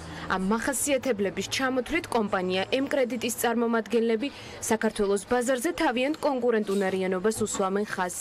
ამ სერვისებით სარგებლობას უკვე ბათუმელი მომხმარებლებიც შეძლებენ. ბათუმში ჭავჭავაძის ქუჩაზე ემკრედიტის პირველი ფილიალი გაიხსნა. დღეს გავხსენით ბათუმში ჩვენი პირველი ფილიალი რეგიონში. ჩვენს მომხმარებელს შევთავაზებთ რა თქმა უნდა ისეთ სერვისებს, როგორიც არის iPhone ტარების უფლებით. ბათუმიდან იყო ძალიან დიდი გამოხმაურება თვითონ მოსახლეობის მხრიდან და ამიტომ გადავწყვიტეთ გაგვეხსნა ახალი ფილიალი ჩვენი ბათუმში. როგორც ემკრედიტის მენეჯმენტი იუწყება მოთხოვნა მათ მომსახურებაზე გახსნის დღიდანვე დიდია. მათი თქმით, ბათუმში ისეთი სერვისი, როგორიცაა iPhone ტარების უფლებით მომხმარებლისთვის აქამდე ხელმისაწვდომი არ იყო. შესაბამისად, კომპანიამ მათ ეს სერვისი შესთავაზა, რამაც ბათუმელების დიდი ინტერესი გამოიწვია. თავდაპირველად არ იყო დაგეგმილი ბათუმში გახსნა, უბრალოდ მოსახლეობისგან იყო ძალიან დიდი მოთხოვნა, რომ ესარგებლოთ ჩვენი სერვისებით. მოგესალმებით, ბათუმში არ არის ისეთი სერვისი, რომელიც არის iPhone-ის ტარების უფლებით. შესაბამისად, ჩვენ ვართ პირველები და ამიტომ გავხსენით აქ ფილიალი. ემკრედიტის წარმომადგენლობამ ბათუმის ფილიალის გახსნისას აღნიშნა, რომ კომპანიამ 2018 წლის გეგმები პირდაპირ დაუკავშირა რეგიონების ათვისებას. შესაბამისად, სულ მალე ემკრედიტი თავის ახალ ფილიალს ქალაქ რუსთავშიც გახსნის. Emil Avdalianis rubrikis გამორჩეული ვიდეობლოგის დრო არის. Emil Avdaliani თავის რუბრიკაში დღეს ქართული ბიზნესის ისტორიები მოგვითხრობს შენობაზე, რომელიც აღარ არსებობს. მის ადგილას თავისუფლების მოედანზე ახლა წმინდა გიორგის ძეგლია. რატომ აღარ არსებობს თბილისის პირველი თეატრი და რა ხდება დღეს თავისუფლების მოედნის ქვეშ? Emil Avdaliani აბრილ თამამშების ბიზნესზე მოგვიყვება.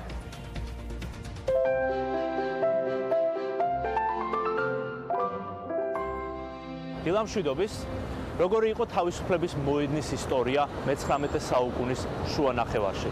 რა იყო იმ ადგილას, სადაც დღეს წმინდა გიორგის ძეგლი დგას.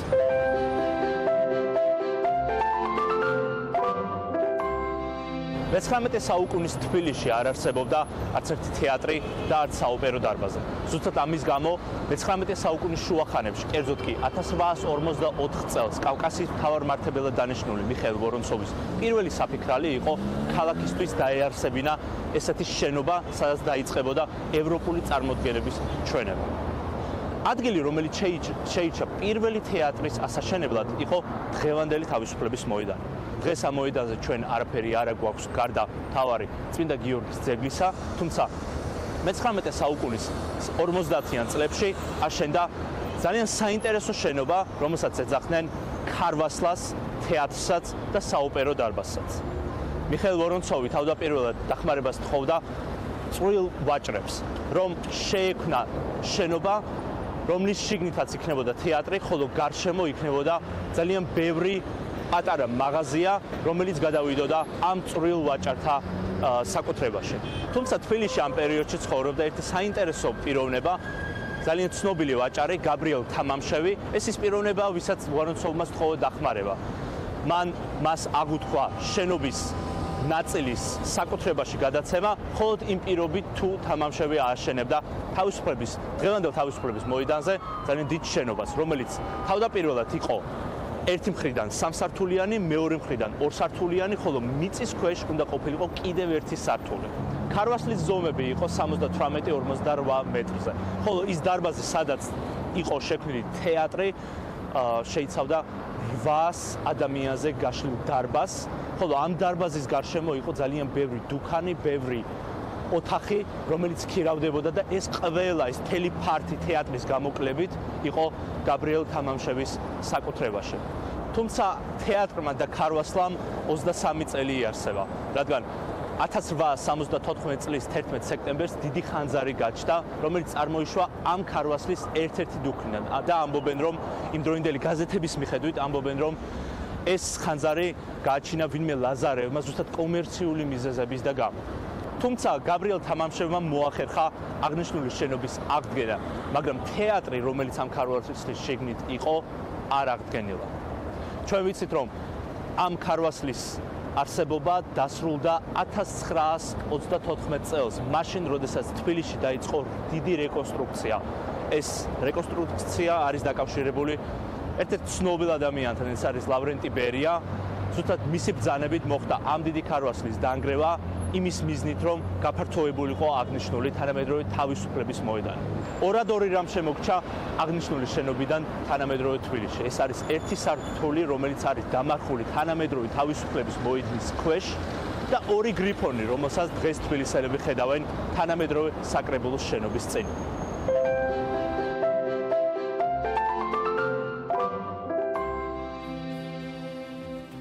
IDFM მეტროსადგურ ახმეტელის ტენდერში შესაძლო გარიგება გამოავლინა.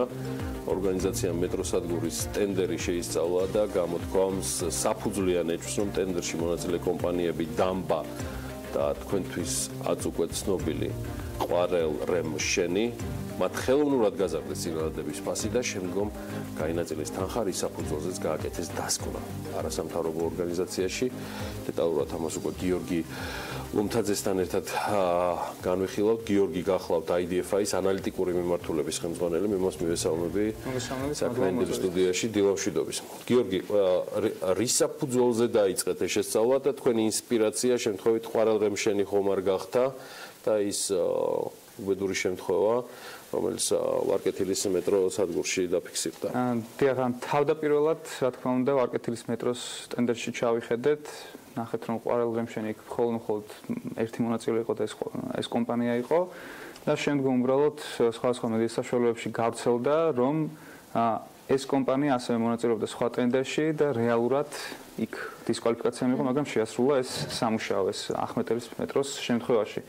დაინტერესეთ თუ საიდან შეიძლება ყოფილიყო ეს საერთოდ გაგებული, იმიტომ რომ თუ იქნებოდა შესრულებული ეს ხელშეკრულება, ქვეკონტრაქტის სახით იქნებოდა, რადგან თვითონ ვერ გაიმარჯვა ხო ამ კომპანიამ. საქართველოს ელექტრონულ სისტემაში კი ძირითადი ხელშეკრულებები დევს, მიღწევების აქტები დევს, მაგრამ არ არის ქვეკონტრაქტები. და შემდგომ ის მედია საშუალებები, რომლებმაც გამოაქვეყნეს, რომ მათ იციან დანამდვილებით, რომ ეს ესე მოხდა, ვკითხეთ თუ სად ქონდა თქვა ეს ინფორმაცია, ჩვენც მე გადავამოწმეთ და მართლაც რომ გამოცდილება ქონდა, გამოცდილების მითითება აუცილებელი არის ასეთი ტიპის ტენდერებში და სხვა ტენდერში უკვე ყვარელ რემშენმა მიუთითა ის მიღწევების აქტები და ის ხელშეკრულებები, რომელიც გაფორმებული ქონდა შვპს დამბასთან.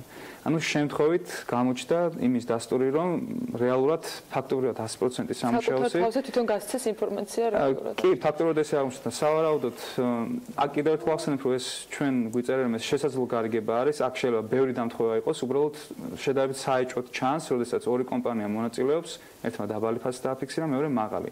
ერთი დისკვალიფიკაციას იღებს ტექნიკური დოკუმენტაციის გამო და ეს ძირითადად მოხდა ფასების ცხრილის არასწორი შევსების გამო. ერთხელ დააზუსტებინეს, შემდგომ გამოასწორეს ის შეცდომა, მაგრამ სხვა შეცდომები დაუშვეს ამ ფასების ცხრილში.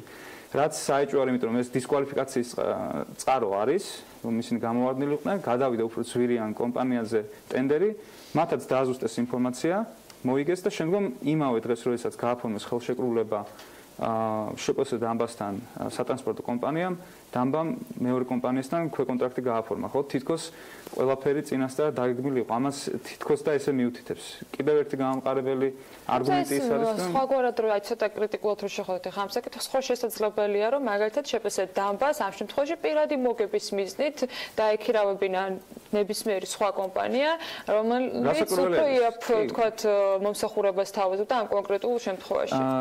სავსებით შესაძლებელი არის და ამიტომაც არის, რომ ქვეკონტრაქტირების რეგულირება არის შედარებით უფრო საჭირო, ანუ კანონმდებლობის დონეზე. საერთოდ ქვეკონტრაქტები არ არის პრობლემა, ეს არის მცირე და საშუალო ბიზნესის ჩართვის ძალიან კარგი საშუალება. უბრალოდ, როდესაც თქვათ წინასწარ არის ცნობილი და წინასწარ სავარაუდოდ ცნობილი იქნებოდა, რადგანაც იმავე დღესვე გააფორმეს ქვეკონტრაქტი ამ კომპანიასთან, მაშინ ერთობლივად უნდა შეეტანათ, ან წინასწარ გაცხადებული უნდა ყოფილიყო, ან ცოდნა მის შესახებ სატრანსპორტო კომპანიას, რომ თქვათ მონაწილეობას რომ მიიღებდა დამბა, მას ეყოლებოდა ქვეკონტრაქტი, რომელიც რაღაცა ნაწილ სამუშაოს შეასრულებდა, ხომ? მაგრამ თვალდებულება არ არსებობს. ვალდებულება არ არსებობს. ერთადერთი რაც ქვეკონტრაქტის შესახებ ჩვენ კანონში არის, ეს არის მე-12 ბრძანება რომლის ერთ-ერთი დანართი არის კითხვარი. ავსებს მაგალითად სატრანსპორტო კომპანიამ კითხვას ავსებს და იქ მითითებული არის კითხვა. იგეგმება თუ არა, თქვათ ლოტება დაყოფა ან ქვეკონტრაქტის გაფორმება ამ შემთხვევაში. თუ იგეგმება, მაშინ რა მოთხოვნები ექნება ამ ქვეკონტრაქტორს ასევე, ხო? სულ ყველაფერს რომ დავანებოთ თავი, თქვათ რაღაცა პრობლემა შეექმნა მაგალითად დამბას. კი ბატონო, თავიდან ეგონა ყველაფერს გააკეთებდა, მაგრამ შემდგომ ვერ ასრულებს. არ უნდა რომ ეს დაიკარგოს ისე, იმიტომ რომ შეიძლება შავსიაში მოხდეს უარს უთქვის ხელშეკრულების მოწერაზე. იცოდა რომ ეს კომპანია მეორე არის, კარგით მოაწერა მასთან ხელი, მაგრამ აქ მეორე პრობლემაც არის ის, რომ ჩვენ არ ვიცოდით ამის შესახებ, ხო? ანუ გამჭვირვალობის საკითხზეც არის საუბარი, იმის მიხედვით რომ მაქსიმალურად უზრუნველყოფილი არის ხელშეკრულების და მიღება-ჩავრების აქტების გამჭვირვალობა, ქვეკონტრაქტების შესახებ ჩვენ არაფერი არ ვიცით. სულეთ შემთხვევაში საკანონმდებლო ხარვეზია და არა თქვათ უყურადღება მეგონი ცოტა მეტია ვიდრე ხარ. იცით, ჩვენ ვამბობთ რომ ამით პროკურატურა უნდა დაინტერესდეს, იმიტომ რომ აშკარად ჩანს кейსით. კი, ამ кейსით, იმიტომ რომ ჩანს რომ შესაძლოა გარიგება მოხდა, იმიტომ რომ აშკარად შეასრულა მიღება-ჩავრების აქტებით ჩანს და კონტრაქტით ჩანს რომ ყველაფერს აკეთებდა ყვარელრემშენი და 30000 წაიღო უბრალოდ დამბამ და რისთვის წაიღო? ანუ 30000 ხო თავიდან რაც შესთავაზა ფაქტობრივად ყვარელრემშენმა იმაზე 2000 ლარით მეტი გამოუვიდა. და რატომ ეს 30000 ლარი აზე იხარჯება? ლოჯისტიკური ცენტრი ხო არ არის ეს შპს დამბა.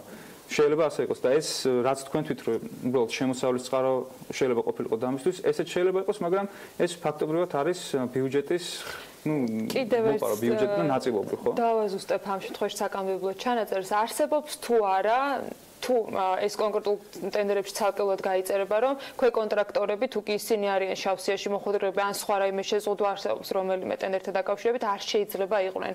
ანუ ამით კანონი დაირღვა თუ არ დაირღვა თუ ეს უბრალოდ ის თქვათ ასე თქვათ შავი ხროლები გამოიყენა შპს დამბამ იმისათვის რომ რეალურად სარგებელი ენახა. უფრო მეტად შავი ხროლის გამოყენება, იმიტომ რომ ყვარელრემშენი უკვე აღარ იყო შავსიაში, მას შემდეგ როდესაც რეესტრიდან ამოიღებენ მას, ერთი წელი გასული იყო. ერთი თვე იყო გასული ზუსტად ამ ამოღებიდან, მას შეეძლო თავისუფლად მიიღო მონაწილეობა ნებისმიერ ტენდერში.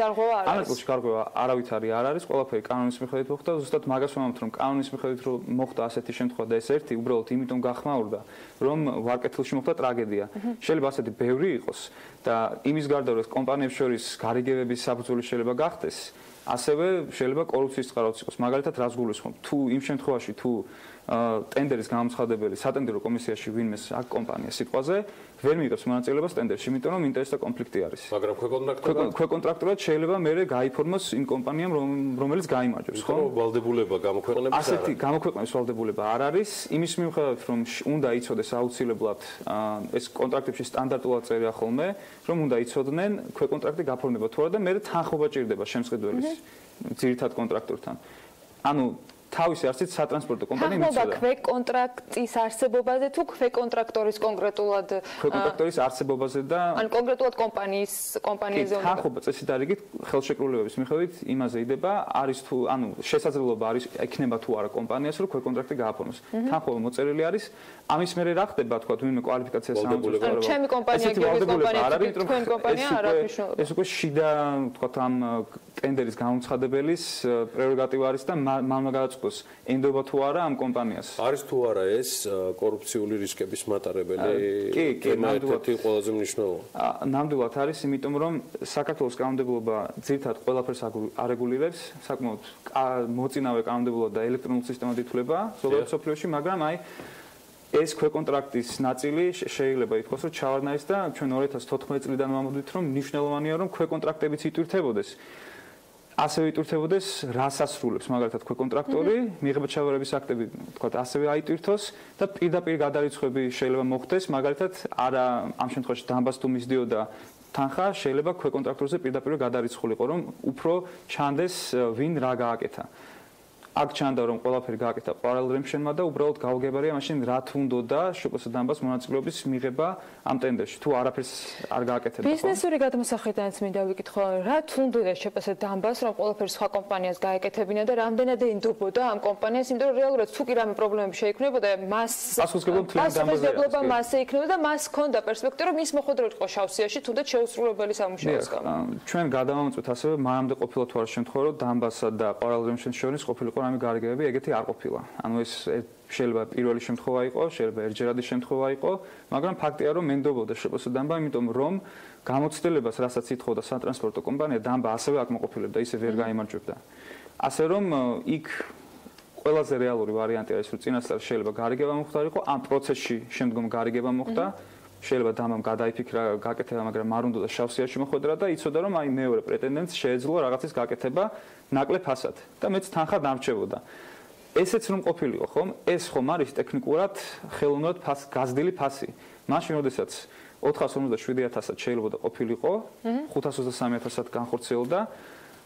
ისე გამის რომ 459.000 ლარს წაიღებდა ყოველ დრემშენი და დანარჩენს დაიტოვებდა არა ფაქტობრივად ესე გამის რომ არაფერში დაიტოვებდა შეპოსა დამბა. ასე რომ ეს ჩვენი აზრით არის ბიუჯეტის არეფექტიანი ხარჯვის ერთ-ერთი მაგალითი. თან ყველაფერთან ერთად, როდესაც დაფიქსირდა, ანუ იქ რაუნდები ხო არის, 3 რაუნდი არის, როდესაც ფასებს აკლებენ. არც ერთმა პრეტენდენტმა არ დააკლო ფასი არც ერთ რაუნდზე. შეიძლება არ უღირდათ მაგრამ მაინც მე რადგანაც გარიგება მოხდა და ქვეკონტრაქტი გაფორმდა, ესეც შეიძლება მიანიშნებდეს იმაზე, რომ რაღაცა მხრივ წინასწარ იყო შეთანხმებული, მოდი ფასები არ დავაკლოთ და გავინაწილოთ. თუ გაქვთ ინფორმაცია ამ შეპესების დაფუძნებლებზე, რაიმე კავშირზე, მათ შორის ერთმანეთთან და ასე შემდეგ, რომ წინასწარ გამოკვლეული იყო ამას ნეტგაზეთი, ტაბლა და სხვაებიც ცდილობენ რომ ენახათ რაიმე კავშირი იყო თუ არა მათ შორის, იმას მე რაც გახმაურდა ეს. არავითარი კავშირი არ არის, ჩვენს გადავამოწმეთ, როგორც გითხარით, არც მანამდე არ ქონიათ ასეთი შემთხვევა, რომ ერთად ყოფილიყვენ ტენდერში და რაღაცა გარიგების ეჭვი ყოფილიყო. არავითარი ესეთი ნათელი კავშირი არ ჩანს. ამ დასკვნის უკაცრავად ამ ანალიტიკის და შესაბამისად რომელსაც ამაზე ცოტა ბოლოსკენ უკვე შემდეგი ნაბიჯები რა თქვენ მიმართეთ გენერალურ პროკურატურას? ჩვენ ჯერჯერობით ეს ოფიციალური მიმართვა არ გავაკეთებია, მოწოდება იყო პროკურატურას რომ ეს ახმეტელის მეტროს საქმეში შეაიხედონ, წესდარგით შეჩერებული არის ახმეტელის მეტროს შესრულება. ჩვენ ნახეთ თითქმის ყველა მეტროსადგურის ის გააჩერა. გააჩერა და რომ შიგნით დეტალური ჩახედვა მოხდეს და რაღაც საერთო გარემოებები თუ იყო ამის დადგენა მოხდეს. პროკურატურამ ამ კონკრეტულ ფაქტებს უნდა მიაქციოს უფრო მეტად ყურადღება, რომ ფასის კლება არ მოხდა, შემდგომ იმავე დღეს კონტრაქტი გაფორმდა, რეალურად სამუშაო შეასრულა ერთმა კომპანიამ, რომელიც დისკვალიფიცირებული იყო რაღაც მხოლოდ ტექნიკური ხარჯის გამო, რომ მას არ ეწერა სწორად ხელფასის ცხრილში რაღაც ციფრი.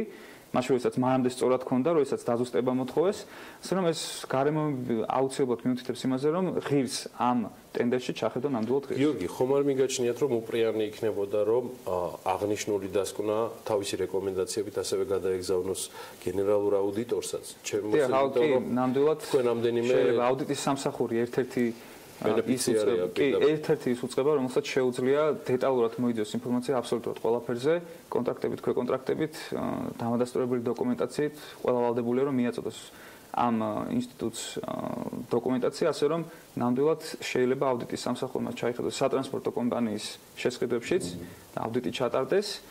და საბოლოო ჯამში ალბათ ყველაზე მნიშვნელოვანი ის არის, რომ აქ ეს ძალიან კარგი მაგალითი არის იმის თუ რამდენად მნიშვნელოვანია ქვეკონტრაქტების შესახებ ინფორმაცია იყოს საჯარო და საკანონმდებლო დონეზე ზოგადად ქვეკონტრაქტორის ცნებაც იყოს დარეგულირებული არც ძირითად კანონში, არც მე-12 ბრძანებაში, რომელიც ელექტრონულ ტენდერებს არეგულირებს, იქ არ არის ქვეკონტრაქტორის ცნება როგორც ასეთი. გაწერილი. დიახ. დიდი მადლობა გიორგი ლომთაძეს, IDFI-ის ანალიტიკური მიმართულების ხელმძღვანელს. ძალიან საინტერესო ანალიტიკაზე ვისაუბრეთ მეორე გზა, რომელიც IDFI მომზადდა. ჩვენ ახლა გავალთ მოკლე სარეკლამო ბლოგზე და შედარებით გრძელვადიან ამინდის პროგნოზზე და შემდეგ უკვე ჩვენს რეპორტიორებთან ერთად დაგიბრუნდებით.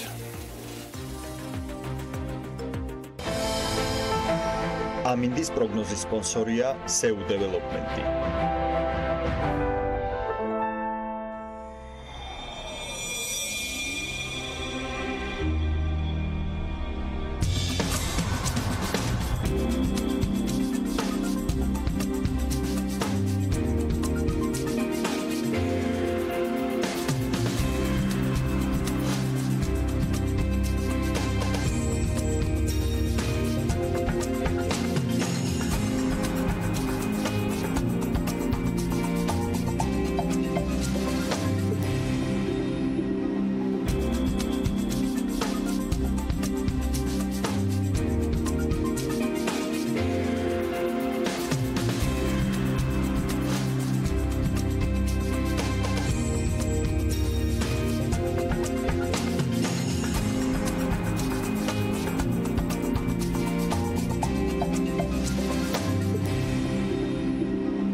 ამინდის პროგნოზის სპონსორია SEU დეველოპმენტი.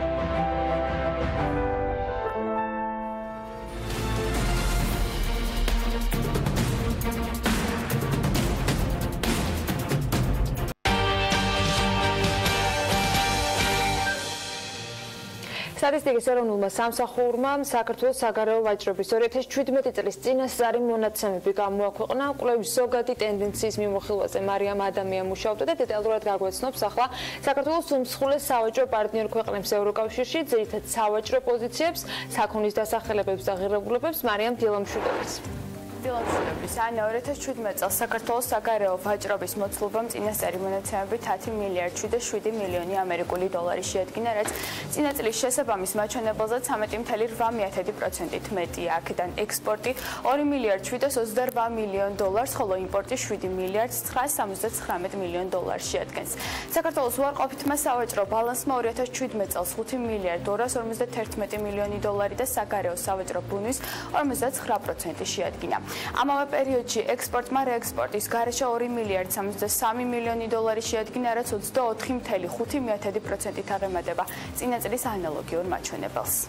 მარიამ, ასევე სტატისტიკის მონაცემებზე დაყრდნობით ჩანს, რომ 2017 წელს საქართველოს საგარეო სავაჭრო ბრუნვამ ევროკავშირის ქვეყნებთან 2 მილიარდ 854 მილიონი ამერიკული დოლარი შეადგინა ჯამში, რაც წინა წლის მაჩვენებელზე რეალურად 2%-ით მეტი გამოდის. ანა, გეთახმები, აქედან ექსპორტი 646 მილიონი დოლარი იყო, რაც 13%-ით მეტია წინა წლის ანალოგიურ მაჩვენებელთან შედარებით, ხოლო იმპორტმა 2 მილიარდ 197 მილიონი დოლარი შეადგინა. საქართველოს საგარეო სავაჭრო ბრუნვაში ევროკავშირის ქვეყნების წილმა 26.6% შეადგინა, გარდა ამისა ევროკავშირის ქვეყნებზე მოდიოდა სავაჭრო დეფიციტის 29.5%. და ვინ სახელდება მაინც, ანუ რომელი ქვეყნები საქართველოს უმსხვილეს სავაჭრო ქვეყნებს შორის? გიორგი, 2017 წლის უმსხვილეს სავაჭრო ქვეყნებს შორის ევროკავშირიდან დასახელდა გერმანია, რომელიც მე-7 ადგილზე მოხვდა, ბულგარეთი და ასევე იტალია მე-9 და შესაბამისად მე-10 პოზიციებზე. გერმანიაში განხორციელებული იმპორტის ოდენობა 45 მილიონ 371,000 დოლარი შეადგინა, იმპორტმა კი 423 მილიონ 330,000. ბულგარეთში 178 მილიონ 827,000 დოლარის ექსპორტი და 155 მილიონ 551,000 დოლარის იმპორტი განხორციელდა. რაც შეეხება იტალიას, ექსპორტის ღირებულება აქ 69 მილიონ 278,000-ია, ხოლო იმპორტის 217 მილიონ 299,000 ამერიკული დოლარი.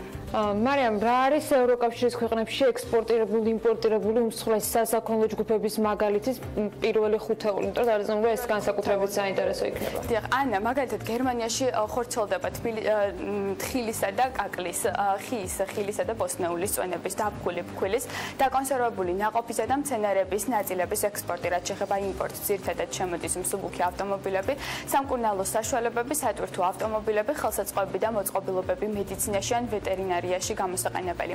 ბულგარეთში გადის მადნები და სპილენძის კონცენტრანტები, მინერალური ან ქიმიური სასუქები, ნარჩენები და სპილენძის ჯართი, ნედლი ნავთობი და ფეროშენადნობები. რაც შეეხება იმპორტს, მთავარი სასაქონლო პროდუქტია ნავთობი და ნავთობპროდუქტები, აქაც სამკურნალო საშუალებების საქონელი, ატრაქციონებისათვის, მანქანები, სასმელების წარმოებისათვის და ავტოგრეიდერები. და ბოლოს იტალიაში ხორციელდება თხილისა და კაკლის, ნავთობისა და ნავთობპროდუქტების, ასევე ქალისა და კაცის პალტოებისა და ლაბადების ექსპორტი, ხოლო იმპორტზე შემოდის ცენტრალური გათბობის ქვები, პულტები, ონკანები, ფეხსაცმლის რეზინები, ტყავის მასალები, ტუმბოები და ვენტილატორები.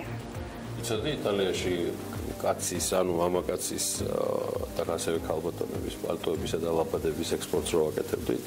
არა. კიდევ უფრო მეც გაიგებთ, ხვალ უფრო პროლოგიდან, როცა მარიამი ცოტა მეც მომიზადებს მათ შორის სხვადასხვა ქვეყნებთან დაკავშირებით და ვეცდები, რომ ეს ყველაფერი უფრო მეტად პროლოგში გაიშალოს. დეტალები მაინც და ძალიან საინტერესოა დაწყებული მოლაპარაკებების ფონზე, განსაკუთრებით მნიშვნელოვანი გამოწვევები არის ქართული კერძო კომპანიებისთვის. მნიშვნელობა არ აქვს ამ შემთხვევაში მნიშვნელობა აქვს უკაცრავად პირიქით მნიშვნელობა აქვს ამ შემთხვევაში მოცულობებს და ამ კომპანიის იდეებს და შესაბამისად ჩვენ არ ვისაუბრებთ მხოლოდ მსხვილ კომპანიებზე, რომლებიც შედარებით კონსტრუირებულები არიან როგორც მენეჯმენტის, ასევე საწარმოო სიმძლავრეების თვალსაზრისით. რეალურად მთავარი სიკეთეები აქ მათ შორის მცირე და საშუალო ბიზნესის წარმომადგენლებმა უნდა ნახონ, თუმცა არსებობს ბევრი ობიექტური წინაპირობაც, რაც უშლის მათ ხელთ ივაჭრონ მეტად მნიშვნელოვან ბაზარზე, რომელსაც ევროკავშირის ბაზარი ჰქვია. სწორედ ამ დეტალებზე გსურს საუბარი და ეხლა პირდაპირ ეთერში გვერდება მარიამ გაბუნია. იგი ეკონომიკის სამინისტროს საგარეო ვაჭრობის პოლიტიკის დეპარტამენტის უფროსი გახლავთ. მე მას მივესალმები. დიდი მადლობა თქვენი დროისთვის, რომ ხართ ჩვენთან ერთად და წარმატებულ დღეს უსურვებ. მოგესალმებით, კაპიტან მარიამ. მარიამ ადამიან, ჩვენმა ჟურნალისტებმა 2017 წელი პრაქტიკულად შეაჯამა. მე მინდა თქვენ გითხოთ წინა წლის შედეგებიდან რისი გამოყოფა შეგიძლიათ, რაც 2018-ში იქნება მნიშვნელოვანი ასევე გამოწვევა და ვისაუბროთ 2018-ის გეგმებზე. ვფიქრობთ თუ არა, რომ ის სტატისტიკა, რომელიც გასულ წელს შედეგად მივიღეთ, შესაძლოა შეიცვალოს თუნდაც დასახელებების მიმართულებით, რაც იყო ქართული პროდუქტის, ვთქვათ, ევროპის ბაზრისთვის ყველაზე აქტიურად გატანადი პროდუქტი. რაც შეეხება წლევანდელი წლის მონაცემებს, როგორც თქვენ სიუჟეტში უკვე აღნიშნეთ, ძალიან სასიხარულოა, რომ ევროკავშირთან ექსპორტის 13%-იანი ზრდა გვაქვს და განსაკუთრებით მნიშვნელოვანია, რომ ევროკავშირის ბაზარზე გამოჩნდა ახალი ქართული პროდუქტი, რომელიც მზარდი მოთხოვნით სარგებლობს. მაგალითისათვის შემიძლია მოგიყვანოთ მაგალითად ქართული ჩირი, რომელიც მხოლოდ ევროკავშირთან ღრმა და ყოვლისმომცველი თავისუფალი ვაჭრობის ამოქმედების შემდეგ გამოჩნდა ევროკავშირის ბაზარზე და მაგალითად წლევანდელი წლის მაჩვენებლებით უკვე 21%-იანი ზრდა გვაქვს ამ პროდუქციის მიმართულებით. ასევე ახალი პროდუქტი არის მაგალითად ცხოველების ავეჯი, რომელიც ასევე პირველად თავისუფალი ვაჭრობის ამოქმედების შემდეგ გამოჩნდა და წელს უკვე 51%-იანი ზრდა გვაქვს ამ ცხოველების ავეჯის ექსპორტის მიმართულებით. ასევე გაზრდილი არის როგორც სასიხარულო, რომ გაზრდილია როგორც სასოფლო-სამეურნეო პროდუქციის ექსპორტი ევროკავშირში, ასევე სამრეწველო პროდუქციის ექსპორტი. და მინდა განსაკუთრებით აღნიშნო, რომ ზრდა 13%-იანი ზრდა ევროკავშირთან დაფიქსირდა იმის ფონზე, რომ ჩვენი ერთ-ერთი ძირითადი პროდუქტი საექსპორტო, როგორიც არის თხილი, როგორც მოგეხსენებათ, წელს ცუდი მოსავალი ჰქონდა და მაგალითად თხილის ექსპორტი ევროკავშირში 63%-ით არის შემცირებული და სწორედ ამის ფონზე მაინც 13%-იანი ზრდა გვაქვს ევროკავშირთან ექსპორტის მიმართულებით და ჩვენ დიდი იმედი გვაქვს, რომ მომავალ წელს ეს მაჩვენებელი კიდევ უფრო გაიზრდება. გარდა ამისა, ჩვენ იმედი გვაქვს, რომ მომავალი წლიდან უკვე ევროკავშირთან ჩვენს ევროკავშირსა და თურქეთს შორის დიაგონალური კუმულაცია ამოქმედდება, რაც შესაძლებლობას მოგცემს იმისა, რომ თურქეთიდან ექსპორტირებული სამრეწველო ნედლეულის საფუძველზე დამზადებული პროდუქტი უკვე თავისუფალი ვაჭრობის რეჟიმით გავიტანოთ ევროკავშირის ბაზარზე და ეს განსაკუთრებით ალბათ ჩვენი მოლოდინია, რომ გაზრდის ტექსტილის ნაწარმის ექსპორტს ევროკავშირის ბაზარზე, რადგან ამ მიმართულებით განსაკუთრებით ინვესტორები და ტექსტილის პროდუქციის მწარმოებლები განსაკუთრებით მოელიან ამ დიაგონალური კუმულაციის ამოქმედებას. კაპიტან მარიამ, ერთი ესეთი კითხვა მაქვს რა, ჯამში რა აფერხებს ან რამ შეიძლება უფრო მეტად წაახალისოს ექსპორტის ზრდა ევროპულ ბაზარზე? აი თქვენ ძირითად გამოწვევათ, რაზეც ყველას გვაქვს საზრუნი, რა მიგაჩნიათ 2018 წელს? ძირითად მე ვერ ვიტყოდი, რომ ეს აფერხებს ჩვენ ექსპორტს, მაგრამ მნიშვნელოვანი არის, რომ ჩვენ შევძლოთ და დავაკმაყოფილოთ ევროკავშირის სტანდარტები გარკვეული პროდუქციის მიმართულებით. თქვენ ალბათ მოგეხსენებათ, რომ ეხლა ჩვენ მაგალითად ვერ ვაკმაყოფილებთ განსაკუთრებით მაღალი რისკის პროდუქციის მიმართ ევროკავშირის მიერ წაყენებულ სტანდარტებს, ეხლა მაგალითად ვერ გადის ევროკავშირის ბაზარზე ხორცის პროდუქტები ან რძის პროდუქტები და ამ მიმართულებით ჩვენ ძალიან მნიშვნელოვან რეფორმებს ვატარებთ და ეტაპობრივად გატარებული რეფორმების შედეგად ჩვენ მივახციეთ იმას, რომ ნელ-ნელა ახალი ცხოველური წარმოშობის პროდუქტის დაშვება მოხდა ევროკავშირის ბაზარზე და თქვენ მოგეხსენებათ, რომ წელს ევროკავშირმა დაუშვა საქართველოსთან მაგალითად თაფლისა და შავი ზღვის თევზის ექსპორტი ევროკავშირის ბაზარზე. ასევე გადის მაგალითად დამუშავებული ტყავი ევროკავშირის ბაზარზე, მატყლი. ეს არის პირველი ცხოველური წარმოშობის პროდუქტები, რომელიც გატარებული რეფორმების რეფორმების შედეგად დაიშვა ევროკავშირის ბაზარზე, ჩვენ ძალიან აქტიურად მუშაობთ ამ მიმართულებით, განსაკუთრებით სურსათის უბნებლობის სფეროს მიმართულებით, როგორც მოგეხსენებათ, ჩვენი ძირითადი საექსპორტო პროდუქტი და მნიშვნელოვანი, რაც ჩვენს მოსახლეობას აღელვებს, სასოფლო-სამეურნეო პროდუქციაა და სწორედ ამ მიმართულებით ძალიან აქტიურ რეფორმებს ვატარებთ, იმისათვის, რომ რაც შეიძლება მეტი ქართული წარმოშობის პროდუქტი იქნას დაშვებული ევროკავშირის ბაზარზე. ჩვენ უკვე ევროკავშირის კანონმდებლობას ამ მიმართულებით, მაგალითად, უკვე 72 საკანონმდებლო აქტთან ვარ დაახლოებული და ეს მუშაობა გრძელდება ყოველწლიურად, ასევე 2018 წელსაც ჩვენ მუშაობთ იმ მიმართულებით, რომ კიდე ახალი პროდუქტები გამოჩნდეს ევროკავშირის ბაზარზე. ხოთო მარიამ, არ მიგაჩნიათ, რომ ერთ-ერთი შემოფერხებელი ფაქტორი მაინც არის საწარმო სიმძლავრეების არქონა შესაბამის ბიზნესებში, რაც მათ ასე ვთქვათ სტაბილურ მიწოდებას აფერხებს. მათ შეიძლება ერთის მხრივ ყავდეთ ევროპაში პარტნიორი, კი ბატონო, მაგრამ მეორეს მხრივ ქართული ბიზნესის დიდი ნაწილი არ არის იმგვარად კონსტრუირებული, რომ მათ ამ ყველაფრის მიწოდება ცხადია მეუგულისხმობ იმ ასე ვთქვათ პროდუქციას, რომელიც სტანდარტში ჯდება, აქ არ არის საუბარი გზის პროდუქცია ან ხორცზე ამ ეტაპზე და ეს არის რეალურად ერთ-ერთი ყველაზე მეტად შემოფერხებელი განსაკუთრებით საშუალო ზომის ბიზნესებისთვის. დიახ, დაგეთანხმებით, მართალია, რომ ჩვენი ერთ-ერთი შემოფერხებელი ფაქტორი ასევე ის არის, რომ სამწუხაროდ საქართველოს პატარა ქვეყანა არის, სანებელეულო ბაზაც ასევე მწირე არის და შესაბამისად ერთგვაროვანი პროდუქტის დიდი რაოდენობით მწარმოებლები, როგორც ასეთი ძალიან ცოტა გვაქვს ჩვენს ქვეყანაში. სწორედ ამიტომ მთავრობა ახორციელებს სხვადასხვა პროგრამებს იმისათვის, რომ შევძლოთ ერთგვაროვანი პროდუქციის წარმოება და შეუფერხებელი მიწოდება ევროკავშირის ბაზრისათვის. ამისათვის ერთი მიმართულება არის ის, რომ მთავრობა ევროკავშირის დაფინანსებით და დახმარებით ასევე ხელს უწყობს კოოპერატივების შექმნას და ამ კოოპერატივებში, რადგან კოოპერატივებში გაერთიანებულმა ფერმერებმა ერთობლივი ძალებით შეძლონ ერთგვაროვანი პროდუქტის მიწოდება, სტაბილურად მიწოდება წლის განმავლობაში ევროკავშირის ბაზრისათვის მაგალითად. გარდა ამისა, მე დაგეთანხმებით, რომ სიმძლავრეების და ფინანსებზე ხელმისაწვდომობის ნაკლებობაც არის ჩვენს ქვეყანაში და ამ მიმართულებითაც ძალიან აქტიურად მუშაობთ. მაგალითად, თქვენ მოგეხსენებათ, რომ ეკონომიკისა და მდგრადი განვითარების სამინისტროს ქვეშ არის სააგენტო აწარმოე საქართველოში, რომელიც სხვადასხვა პროექტებს ახორციელებს სწორედ იმისათვის, რომ მეწარმეებს, განსაკუთრებით ჩვენ ფოკუსირებული ვართ ინდუსტრიული პროდუქციის წარმოებასა და ექსპორტზე, აი ამ მიმართულებით უწყობს მეწარმეებს ხელს.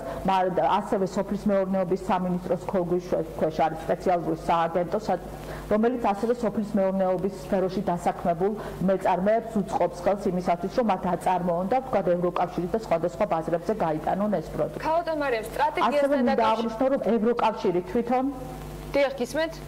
ასევე მინდა აღვნიშნო, რომ ევროკავშირი თვითონ ძალიან აქტიურად გვეხმარება მიმართულებით. არსებობს ესეთი პროგრამა DCFTA Facility, რომლის ფარგლებშიც ევროკავშირი ბანკების მეშვეობით, EBRD-სა და ევროპის რეკონსტრუქციისა და განვითარების ბანკისა და საინვესტიციო ბანკის მეშვეობით კომერციულ ბანკებს აძლევს შეღავათიან კრედიტებს იმისათვის, რომ მერე მათ ადგილობრივი მეწარმეებზე გასცენ შეღავათიანი კრედიტები და ეს კომპონენტი აგრეთვე გრანტსაც ითვალისწინებს 15%-ის ოდენობით. ქაუტო მარიამ, ორი კითხვა მინდა დაგისვათ, სანამ დაგემშვიდობებთ. ერთი, სტრატეგიაზე როდესაც საუბრობთ, რა წილი მიგაჩნიათ, რომ უნდა იყოს საინფორმაციო ნაწილი, დაფინანსების ნაწილი ან საკანონმდებლო ცვლილებების ნაწილი, რომლითაც ხელს შეუწყობს ამ შემთხვევაში ეკონომიკის სამინისტრო და შესაბამისად მთავრობა კერძო ბიზნესებს იმისათვის, რომ მათ შეძლონ ევროკავშირის ბაზარზე გასვლა და შესაბამისად ფეხის მოკიდება.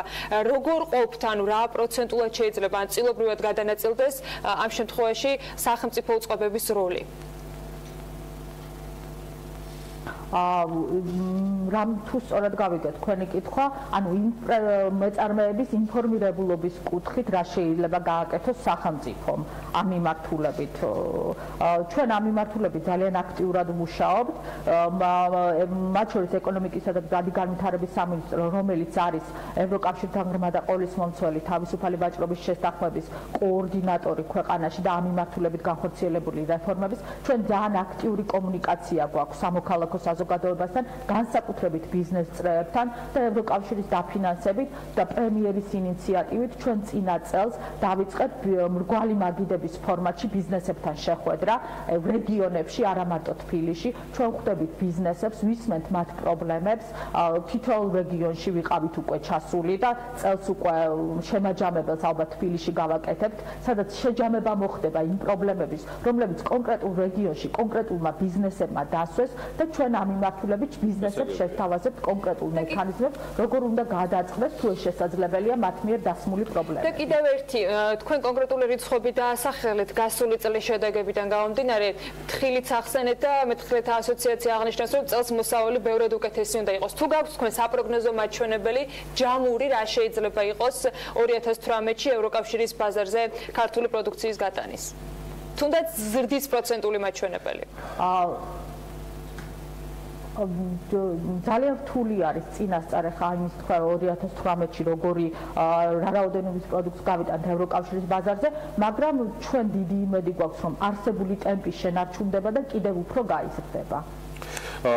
ერთიც და ამითი დაგემშვიდობებით ქალბატონ მარიამ, თქვენი აზრით, აი რა არის ის ნიში, რომელიც ქართულმა პროდუქციამ უნდა დაიკავოს ევროპულ ბაზარზე? მე შორს ვარ იმ აზრისგან, რომ ჩვენ უკლებლივ ყველა მიმართულებით უნდა მივენდოთ, მაგრამ მე მაინტერესებს სახელმწიფოს და ამ შემთხვევაში მთავარი უწყების პოზიცია არის თუ არა ამაზე ნაფიქრი და გაქვთ თუ არა ამასთან დაკავშირებით მოსაზრებები?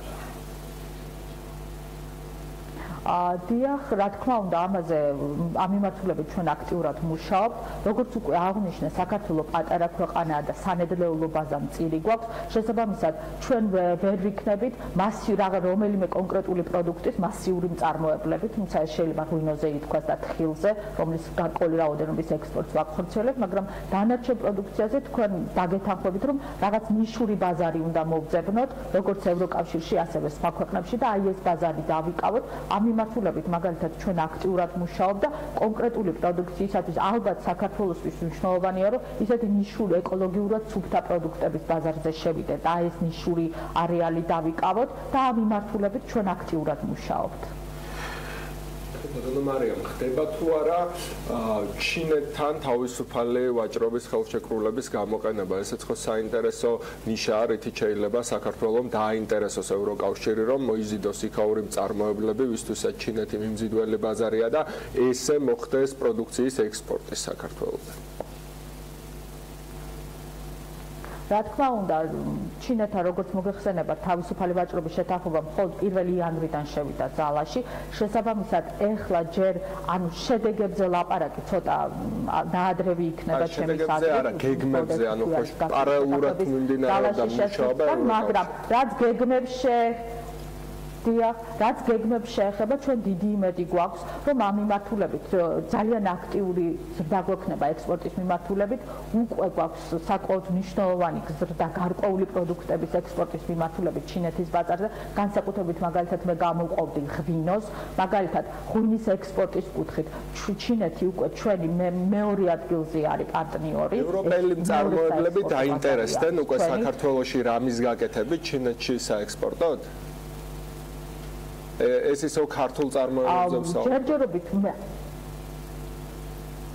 ჯერჯერობით ევროპელი ბიზნესების დაინტერესება ამ მხრივ ჩემის აზრით იქნება, მაგრამ ეხლა მე კონკრეტულ შედეგს ვერ გვეტყვით ამ მიმართულებით, მაგრამ დიდი არის მოლოდინი, რომ თვითონ ჩინური ინვესტიციები შემოვა დიდი რაოდენობით ამ მიმართულებით, იმისათვის რომ ეს საქართველოს გამოყენებულ იქნას როგორც ჰაბი, იმისათვის რომ ჩინეთიდან, აზიიდან შემოვიდნენ აქ აწარმოონ პროდუქტი და შემდეგ თავისუფალი ვაჭრობის რეჟიმით გაიტანონ ევროკავშირის ბაზარზე და ჩვენ ძალიან დიდი იმედი გვაქვს, რომ აქ ქვეყანაში შეიქმნება ახალი საწარმოები, ახალი სამუშაო ადგილები და ეს სამუშაო ადგილების შექმნის დიდი სტიმული იქნება. მადლობა, გიერთებით ამ სურვილებში და იმედებში. მარიამ გაბუნიას ეკონომიკის სამინისტროს საგარეო ვაჭრობის პოლიტიკის დეპარტამენტის უფროსი გვერდებოდა საქმიანი დილის ეთერში. ახლა კი დრო არის, რომ უკვე საერთაშორისო სავალუტო მიმოხილვისთვის შოთას დაუთმოთ საქმიანი დილის ეთერი. შოთა რა ხდებოდა ამ უქმეებზე? ამბობდნენ, რომ კრიპტოვალუტები ისევ წამოვიდნენ კლერში. სავალუტო ბირჟებზე ვისაუბრებ, პარასკევს შევაჯამებ თელ კვირას კრიპტოვალუტების 2 დღე ძალიან ცოტა თან შაბათ კვირას დიდი ვაჭრობა არ არის. თუმცა ისევ ვითარდება რა, ასე ვთქვათ, არეალშიც ვიყავით და რა არეალშიც თქვით პარასკევს რომ ბიტკოინი მოძრაობდა ჯერჯერობით კიდევ იქ მოძრაობს. რაც შეეხება სავალუტო ბირჟებს, გასული კვირა დოლარისთვის 15 თვის განმავლობაში ყველაზე წარმატებული იყო. გასულ კვირაში დოლარის ინდექსი პროცენტით და 45%-ით გაიზარდა. შეგახსენებთ, რომ 2 კვირის წინ ინდექსი 3 წლიან მინიმუმზე იყო. ამავდროულად ეს კვირა საკმაოდ турბულენტური გამოდგა საფონდო და ფასიანი ქაღალდების ბირჟებისთვის მთელი მსოფლიოს გარშემო. დოლარის გამყარების ერთ-ერთი მიზეზი ესეცაა, ფასიანი ქაღალდების ბირჟებზე დრამატული ძვრების დროს ინვესტორები უსაფრთხო ადგილს ეძებენ კაპიტალის დასაბინავებლად. ამავდროულად დოლარმა დასაყრდენი იპოვა კონგრესისა და პრეზიდენტი დონალდ ტრამპის მიერ ფედერალური ბიუჯეტის გეგმის მიღებაში, რამაც ფედერალური მთავრობა კრიზისს ააცილა. ერთი ღამე დახურულიც კი იყო მთავრობა. პარასკევს საფონდო ბაზარიც ოდნავ მომჯობინდა, თუმცა ბოლო შედეგების გათვალისწინებითაც 2 წლის განმავლობაში ასეთ დაბალ ნიშნულზე ბირჟები არ ყოფილა. გაყიდვების მძლავრმა ტალღამ Dow Jones-ის ინდუსტრიის საშუალო ინდექსი და Standard & Poor's-ის ხუთშაბათის Standard & Poor's-ის ბირჟაც ესე კორექციის ტერიტორიაზე გაუშვა. რამ განაპირობა ბაზრის ასეთი турბულენტურობა? თქვენ უკვე იცით, ხმება რომ ფედერალური სარეზერვო ბანკი რეფინანსირების განაკვეთის მოსალოდნელზე ჩქარა გაზრდას აპირებს, რაც ინფლაციის სამიზნე ნიშნულთან მიახლოებამ განაპირობა. ჩვენ ამაზე უკვე ვისაუბრებთ 2 კვირის წინ ეთერში და კარგია რომ რეალურ რეჟიმში შეგვიძლია დაკვირვება სავალუტო ბირჟის გავლენაზე სხვა ბირჟებზე, საფონდო ბირჟებზე. წარმოგიდგენთ პარასკევის სავაჭრო დღის საბოლოო შედეგებს, რათა მიმდინარე კვირასაც მომზადებულები შევხვდეთ. დავიწყოთ ტრადიციული თავშესაფარი ვალუტებით, რომელსაც ინვესტორები არჩევენ გეოპოლიტიკურად და ზოგადად არასტაბილურ დროს. ხუთშაბათს გაიაფების შემდეგ დოლარი დასტაბილურდა იაპონური იენის მიმართ და 1 დოლარის ფასი 109 იენს აღწევს. რაც შეეხება მეორე ტრადიციულ თავშესაფარ ვალუტას, შვეიცარიულ ფრანკს, დოლარის ფასი პარასკევს ფრანკის მიმართ პროცენტის მე-13-ით გაიზარდა და 1 ფრანკის ფასი დოლარსა და 7.9 ცენტამდე შემცირდა. რაც შეეხება დოლარის ევროსთან მიმართებაში, ფას 1 ევროს ფასმა დოლარი და 22.9 ცენტი შეადგინა. წინა კვირასთან შედარებით ევრო დოლარის მიმართ თითქმის 2%-ითაა გაიაფებული. 2016 წლის ნოემბრის მერე ეს უდიდესი პროცენტული ვარნა იყო 1 კვირის განმავლობაში. ამასობაში გირვანქა სტერლინგი შესუსტა როგორც ევროს, ისე დოლარის მიმართ. პარასკევს მიშელ ბერნიემ, ევროკავშირის ელჩმა ბრეგზიტის საკითხებზე მოლაპარაკებაში ბრიტანეთი გააფრთხილა ემზადოს ბრეგზიტის შემდგომი ტრანზიციის შეთანხმების პირობებისათვის. ამის შემდეგ დოლარისა და ევროს მიმართ გირვანქა სტერლინგი 9%-ზე მეტით გაიაფთა და 1 გირვანქა სტერლინგის ღირებულებამ დოლარი და 38 ცენტი, ხოლო ევროსთვის 1 ევრო, 1 გირვანქა სტერლინგი ევრო და 13 ევრო ცენტი ღირს. თუმცა უიღლო პარასკევს გირვანქა სტერლინგი მოძლიერებული შეხვდა ხუთშაბათს ვაჭრობით, როგორც ეს ევროს შემთხვევაში იყო. ხუთშაბათს გაძვირების მიზეზი იყო ინგლისის ეროვნული ბანკის განცხადება, რომ რეფინანსირების განაკვეთი შეიძლება მოსალოდნელზე მალე გაიზარდოს და მიმდინარე კვირის ეკონომიკური კალენდარი კი ასეთია. ამერიკაში, გერმანიაში და გაერთიანებულ სამეფოში ინფლაციის მაჩვენებლებს გამოაქვეყნებენ. დადის ხმები, რომ სოფლიოს მოწინავე ცენტრალური ბანკები მონეტარული პოლიტიკის გამკაცრებისგან ერთდროულად დაიძრებიან, რაც საპროცენტო განაკვეთის გაზრდას და ფულის გაძვირებას ნიშნავს. გასულ კვირაში ასეთმა ხმებმა ამერიკის ფასიანი ქაღალდების ბაზარზე რა როლი შეასრულა უკვე ვნახეთ. ამ ნიშნით ეს კვირაც ძალიან საინტერესოა და დაველოდოთ შედეგებს. მადლობა შეთანხმების მიმოხილვისთვის. ჩვენ მცირე სარეკლამო პაუზა გველოდება და დაგიბრუნდებით ახალი რუბრიკით ამჯერად ბექა ბაციკაძესთან ერთად.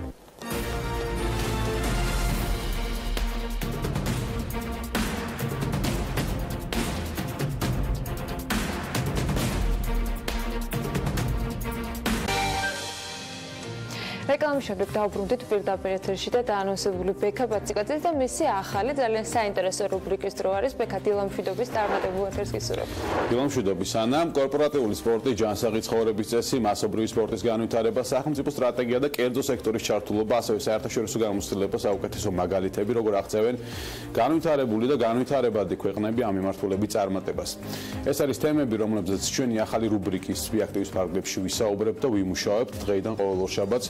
კორპორატიული სპორტის ფედერაციის მხარდაჭერით მე ბექა ბაციკაძე და კორპორატიული სპორტის ფედერაციის გენერალური მდივანი ზურაბ ბოქოლიშვილი გაუძღვებით რუბრიკას და უმასპინძლებთ სტუმრებს. პირველი ჩვენი სტუმარი პარლამენტის სპორტის და ახალგაზრდულ საქმეთა კომიტეტის თავმჯდომარე ერთ-ერთი გამორჩეული ქართველი ფეხბურთელი მიხეილ ყაველაშვილია. დილამშვიდობის, მოგესალმებით.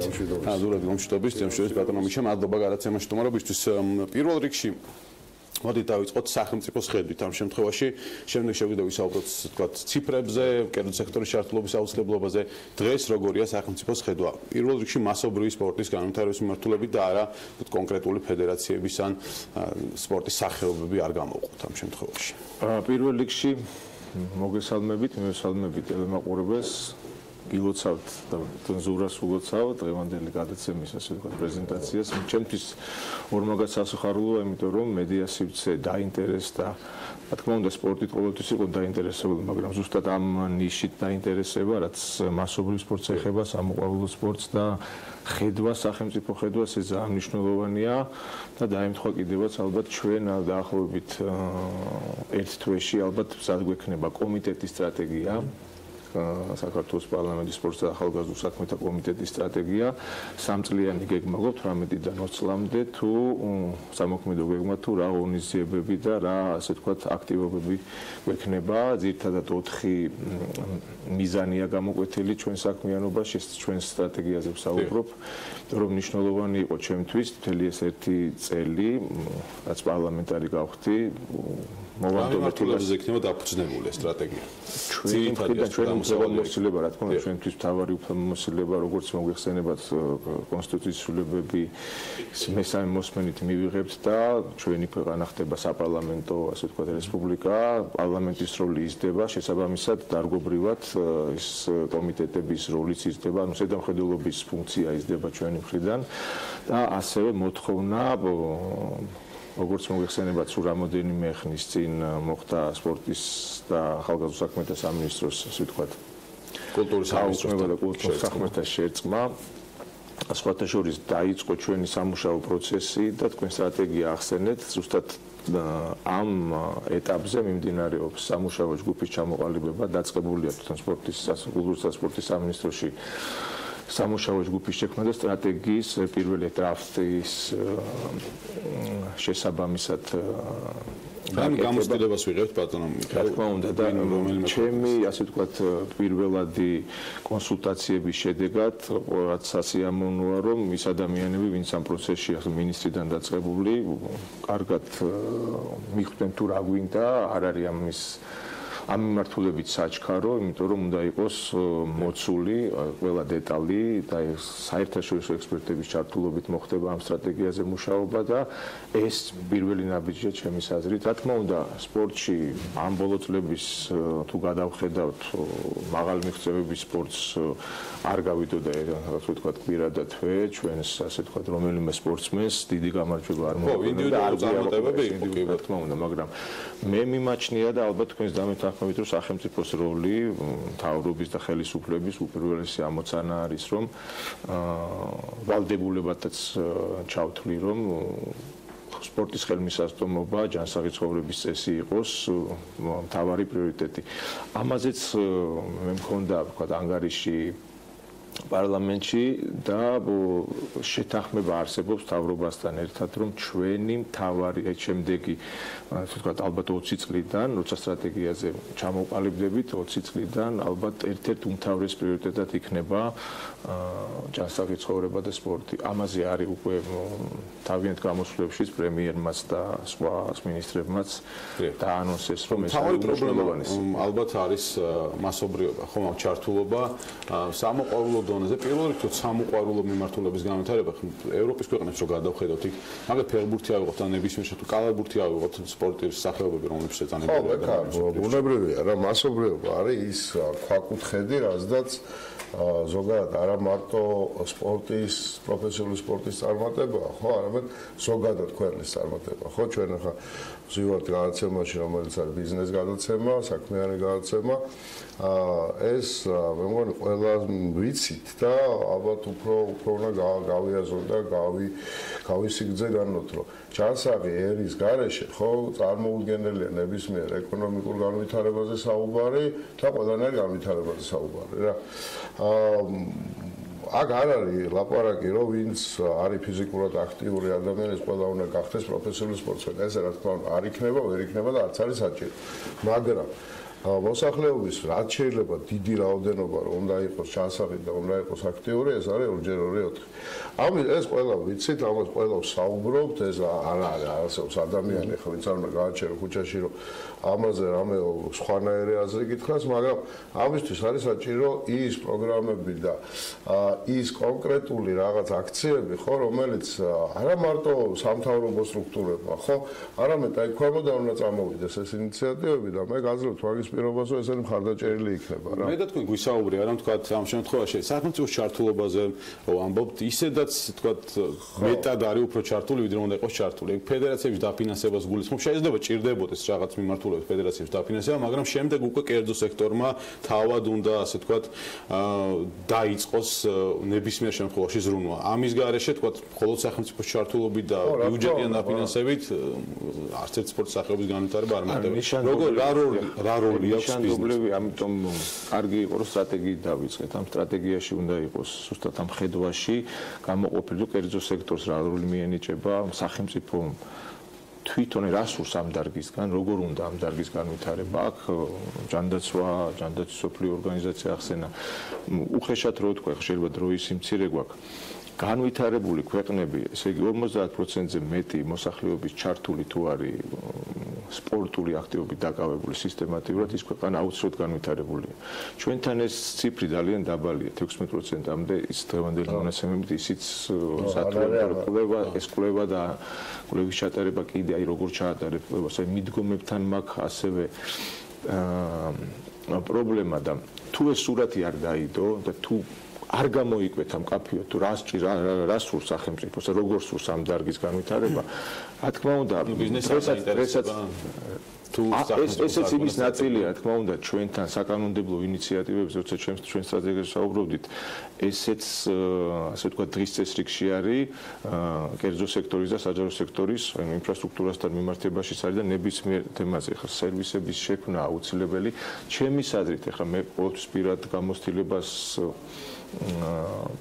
ვაჟღერებ ხოლმე, მაგრამ არ იქნება საკმარისი, ამიტომაც არის რომ სპეციალისტების და ასე ვთქვათ, კონსულტანტების მიერ შექმნილი სტრატეგია, რატო გვინდა სტრატეგია, ხო? და გვინდა ესე სტრატეგია, რომ უბრალო მოქალაქეს ეცოდინება თუ რა სთავაზობს სახელმწიფო, ესე იგი რა გარემოს სთავაზობს. მაგალითი შემიძლია მარტივად მოგიყვანოთ, რომ ამას წინათ ხმანამდე საუბრობდით, ვიმყოფებოდი ესპანეთში და მისთვის ეს რა ხელმისაწვდომია ყველა მოქალაქისთვის. ორი რაღაცა არის განსაზღვრული, ეს არის ინფრასტრუქტურა, გარემო, სადაც შესაძლებელია მისი სურვილისაბებ წავიდეს და რომელიმე სპორტის სახეობით დაკავდეს, ასაკიდან გამომდინარე. არ აქვს მნიშვნელობა, რა თქმა უნდა, ახალგაზრდობა უფრო მეტად ჩართულია, მაგრამ ნახე, ასე ვთქვათ, 70-80 წლის ადამიანები, ვინც დიდი სიხარულით მიდიოდნენ ამ კომპლექსში. ამ ინფრასტრუქტურას ვინ დახარჯა ფული სახელმწიფომ თუ ბიზნესმა? პირველი ჩემი ამაზე იქნება ალბათ აქცენტის გაკეთება, მე ამაზე ვიზრუნებ და ვიბრძოლებ, რომ სახელმწიფოს აქ იმის რესურსი რომ შექმნას ამდაგვარი კონსერვატიულ პროცესებში საუბარი რა თქმა უნდა ინფრასტრუქტურა უნდა შექმნას სახელმწიფომ განათლებაზე უნდა იზრუნოს ანუ მართვის სისტემაც უნდა ჩამოაყალიბოს ამ ინფრასტრუქტურულ სპორტულ ინფრასტრუქტურულ ასე ვთქვათ უთხით და რა არის მნიშვნელოვანი თუ ეს ადამიანი რომელიც შეიძლება არ მუშაობდეს დღეს ჩვენს ქვეყანაში ვიცი რომ ძალიან დიდი პრობლემები არის მაგრამ აი გამოკვლევებითაც ჩანს რომ ყოველი მეორე ითხოვდა გარემოს ან სპორტულ დარბაზს ან სპორტულ ობიექტს, სადაც მას შეიძლებოდა რომ დაკავებულიყო სპორტით. ეს კარგია მოთხოვნა რომ გაჩნდა ჩვენს საზოგადოებაში, ასევე ბუნებრივად ხდება ეს პროცესები, მაგალითად, ახალგაზრდობის ასევე ახალგაზრდობაც მეხება და ძალიან დიდი პრობლემებია მათ თვით რეალიზაციაში, დასაქმებაში. დღეს გარემოს ქმნით, მაგრამ ჯანსაღი ცხოვრება აუცილებელია.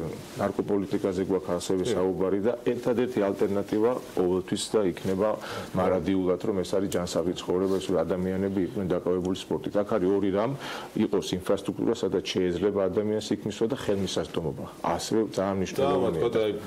ფოტოებიდანაც გამახსენე ინსპირაცია ფოტოებიდან წამოვიდა ბავშვებში, ანუ სკოლის, ბაღის ასაკიდან ჩამოყალიბდა აზროვნების ჯანსაღი ეს კულტურა თავიდანვე უნდა ჩამოუყალიბდეს ბავშვს, იმიტომ რომ ესეც ხო დათვლილია, ჩვენ ახალს არაფერს ვიგონებთ, არა ბავშვი, რომელიც ბავშვობიდან ვარჯიშობს, ის დიდი ალბათობით უკვე მერეც აგრძელებს და მერეც ამ ჯანსაღ ცხოვრებას იმაში. შენ თქვი კერძო სექტორზე რა, რამდენად აი ხა ჩვენ მაგალითს ხო ისევ ჩვენ პირად მაგალითებზე ვსაუბრობთ, არა ჩვენ ცოტა ხნის წინ დავაანონსეთ ირბინეს საქართველოს პროგრამა. ამასაც პრინციპულად ჩვენ სახელმწიფოსგან არანაირ არც დახმარებასაც ფინანსურ მონაწილეობას არ ვითხოვთ ჩართულობის გარდა და მთლიანად გვაქვს კერძო სექტორის ჩართულობის იმედი და კერძო სექტორის დაინტერესების და მინდა გითხრა რომ ძალიან ბევრი დიდი ორგანიზაცია და აი ამ კვირაში ზუსტად მოხდება ხელმოწერები ვინ შეუერთებიან ამ ვიყავი აქტიური მოძრაობას ძალიან ბევრი ორგანიზაცია დაინტერესდა ამით დიდი ორგანიზაცია ეს ციაზე მეტყველებს რომ ამის მოთხოვნა და ამის ჰაერივით აი როგორც ჭამის მოთხოვნა ხო ისე გაჩნდა დღეს ქვეყანაში ამის მოთხოვნილება. უბრალოდ სპორტში დაკავებულმა ხალხმაც უნდა ისწავლოს რომ ამ ბიზნესს სწორად მიაწოდოს თავის იდეები რა. არ შეიძლება მარტო ჩვენ როცა ცალმხრივად ლაპარაკობთ ბიზნესს არ აინტერესებს სახელმწიფოსგან მეტი მინდა. არა, ჯერ შენ შექმენი შეუნა დაამუშავო კარგად ისეთი პროდუქტი რომელზეც გაშლება მოთხოვნა. სპორტული მენეჯერებზე რო ვისაუბროთ და თქვა ამ კუთხით არსებულ მდგომარეობაში შეიძლება შორს წავიდეთ ეხლა შეროს მაგალითად შეიძლება დავამატო რომ ძალიან მნიშვნელოვანია და ეხლა ყალიბდება სამწუხაროდ მაგრამ ძალიან მნიშვნელოვანია რომ ეკონომიკაში სპორტის ასე ვთქვათ წილის შესწავლა ეს დღემდე არ ყოფილა და ძალიან დიდი ინტერესი არის ჩვენგან და ასევე აი სტრატეგიაზე როდესაც ეს ყველაფერი ასახული იქნება თუ არ ვიცით ჩვენ თუ რასარგებელი შეიძლება ეკონომიკაში იყოს სპორტულმა ინდუსტრიამ. ეს არის ერთ-ერთი უმნიშვნელოვანესი თემა არის და კერძო სექტორის ჩართულობაზე როცა საუბრობ, როცა ეს სურათი იქნება გარდა ჩვენი, ასე ვთქვათ, ბიზნესმენებისა, არე დონორების თვალსაზრისით უნდა იცოდეს, ხო? აქ ძალიან ბევრი ფაქტორი შედის, გეოგრაფიული მდებარეობის, ასევე მასობრიობის ერთ-ერთი უმნიშვნელოვანესი. ხო, მივიღეთ ახლა ოლიმპიადა, თქო, რაგბის სოფლიო ჩემპიონატი ჩავატარეთ 20 წლამდე იქ ევროპის ჩემპიონატი იყო ფეხბურთში. ძალიან მნიშვნელოვანი იყო ეს ღონისძიებები.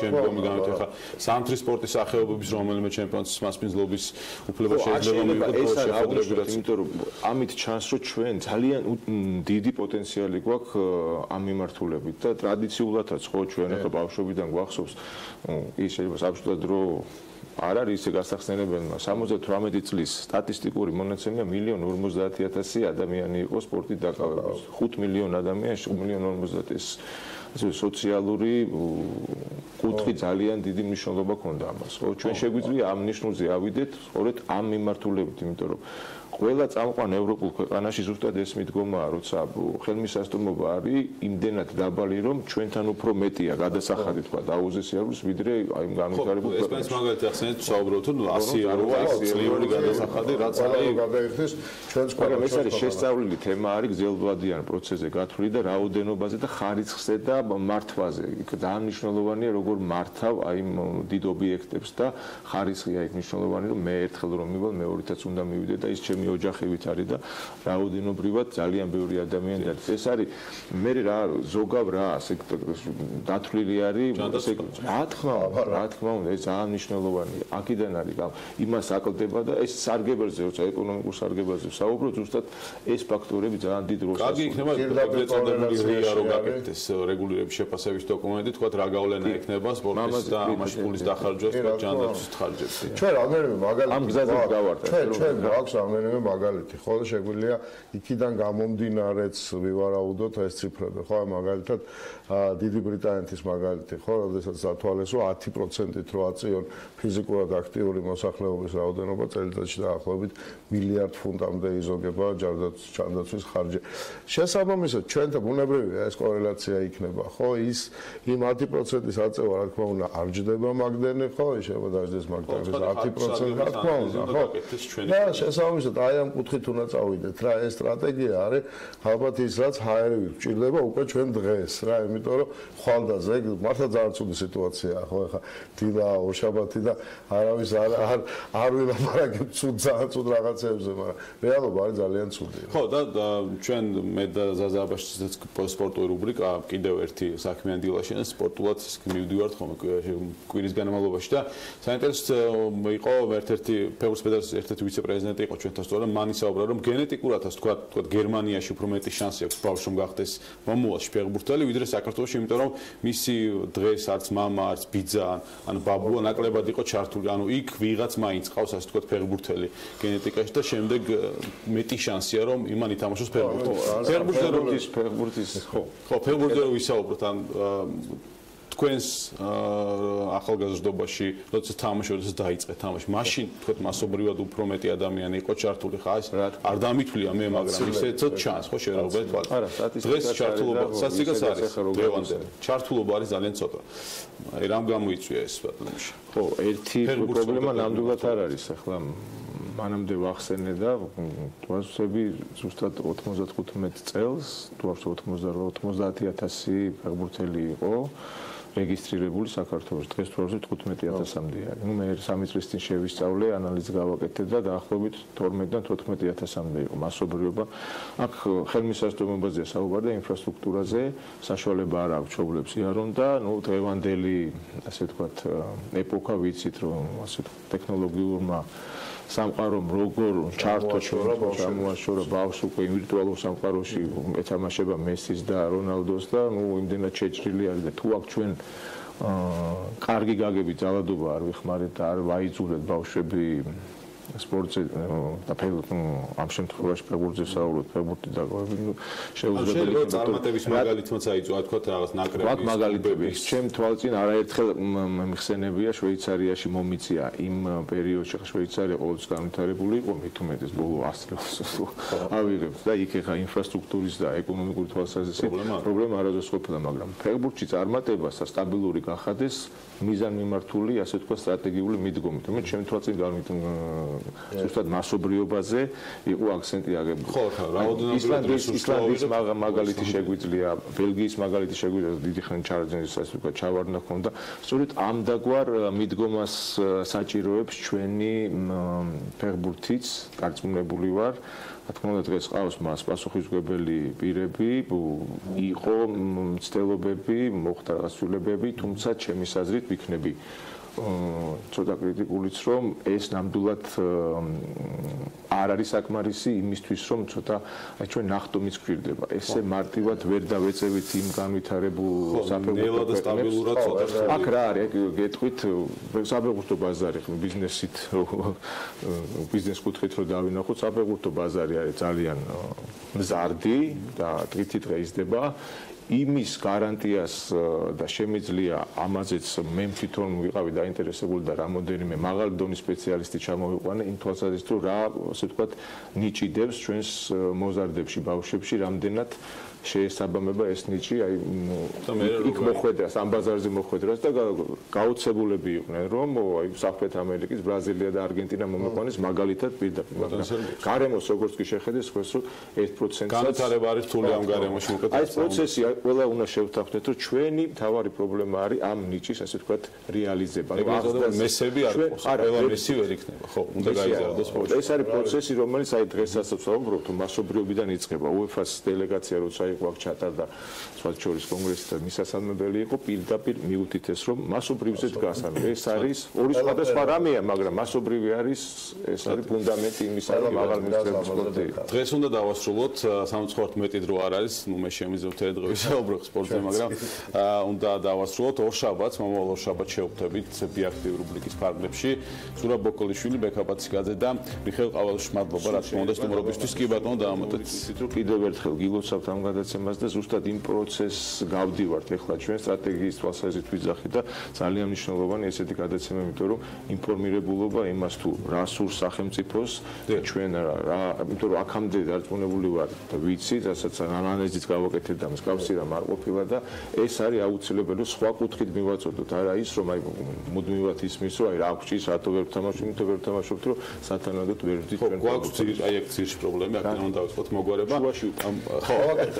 გავაკეთებთ იმედია კერძო სექტორის ეს ჩართულობაც ისინიც იქნებიან, რა თქმა უნდა, ჩვენი სტუმრები, კორპორატიული სპორტის განვითარება ერთ-ერთი მნიშვნელოვანი საკითხია, რომელზეც ვისაუბრებთ. დროებით ვემშვიდობებით მაყურებელს ამ რუბრიკის ფარგლებში. ბექაბაცი გაძე დღეს აუცილებლად შეხვდებით ზუსტად 15 საათზე ძალიან საინტერესო ეთერს ამზადებს საქმის კურსი. დავით ჯალაღონიასთან ერთად ჩვენ კი მცირე სარეკლამო პაუზა გვექნება და უკვე ელენე ჩომახიძეს რუბრიკის დრო დგება საქმიანი დილაში რამდენიმე წუთში დაგებრუნდებით. ამინდის პროგნოზის სპონსორია SEU დეველოპმენტი.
ამინდის პროგნოზის სპონსორია SEU დეველოპმენტი.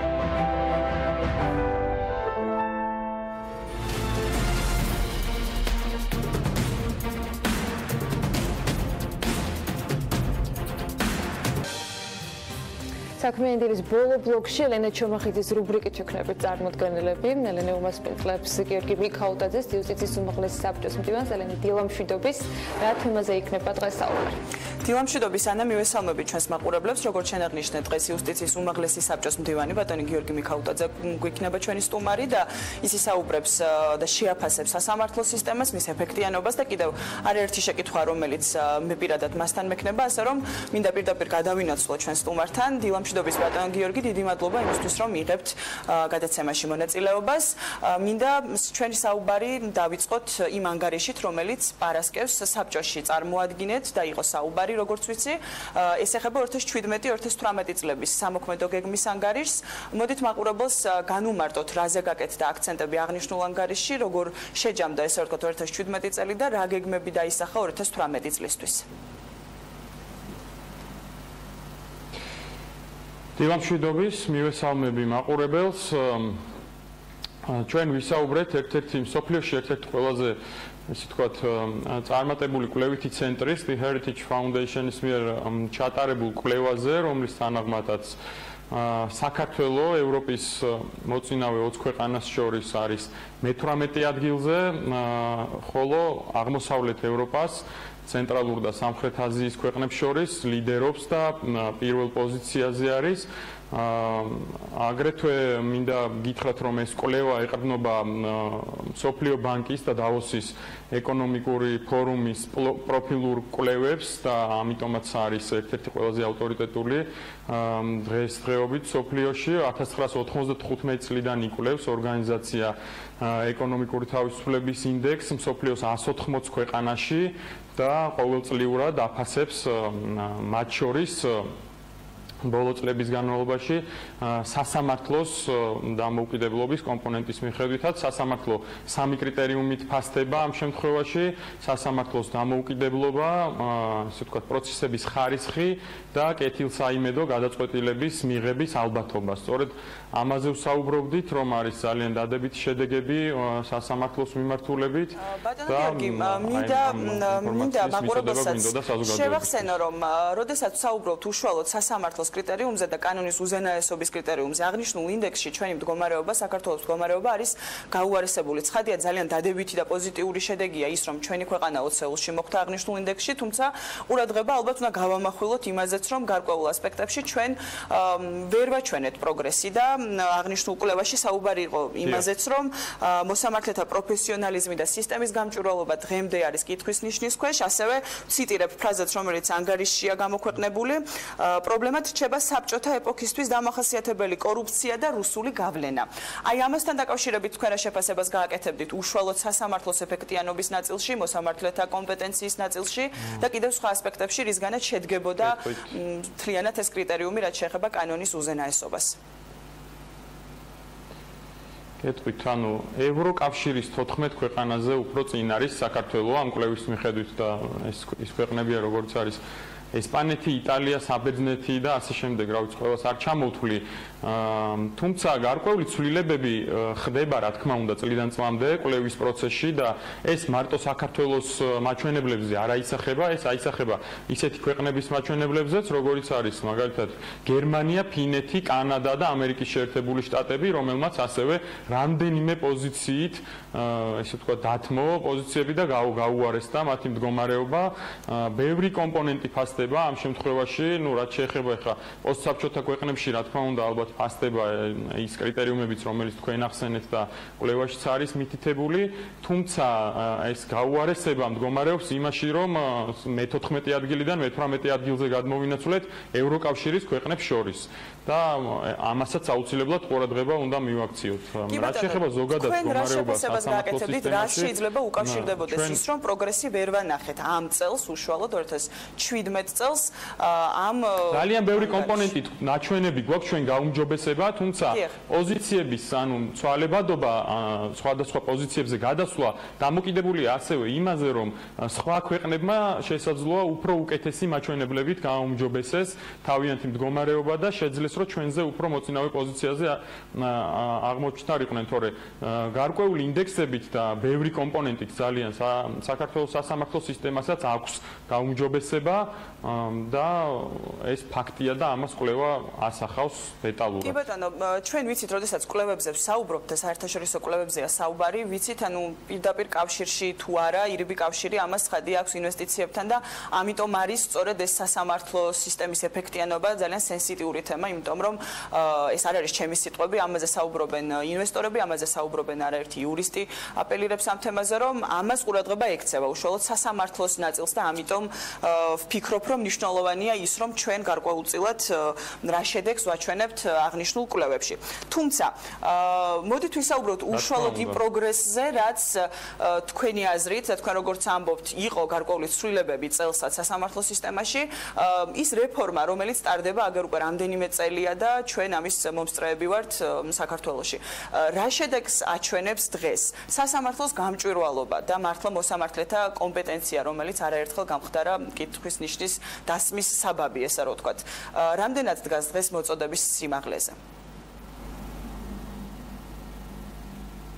დიახ, მოგახსენებთ, რა თქმა უნდა, იუსტიციის უმაღლესი საბჭო და ზოგადად სასამართლო სისტემა, თითოეული მოსამართლე ძალიან კარგად აცნობიერებს თუ რამხელა როლი აქვს სასამართლოს ქვეყნის ეკონომიკურ განვითარებაში და თუნდაც ინვესტიციების მოზიდვაში და სტაბილური გარემოს შექმნაში, სამართლებრივი გარემოს შექმნაში, როდესაც ინვესტორი დარწმუნებული იქნება, რომ დავის წარმოშობის შემთხვევაში ექნება სასამართლოს მეშვეობით, ესე ვთქვათ, საშუალება, რომ ძალიან ეფექტურად დაიცვას თავისუფლებები.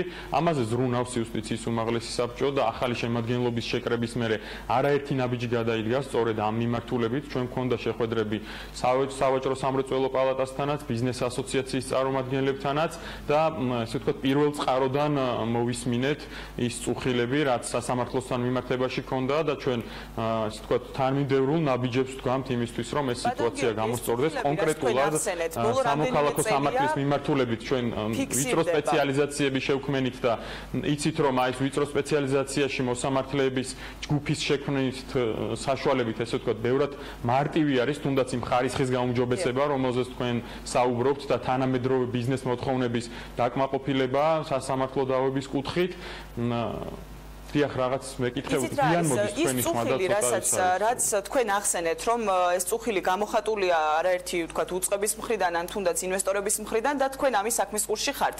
ეს არ მომხდარა ახლა და ასეთი შეფასებები არ ფიქსირდება უახლოეს წარსულში. არამედ ეს არის რაღაც განგრძობადი პროცესი, რომელიც მიმდინარეობს უკვე ბოლო რამდენიმე წელია.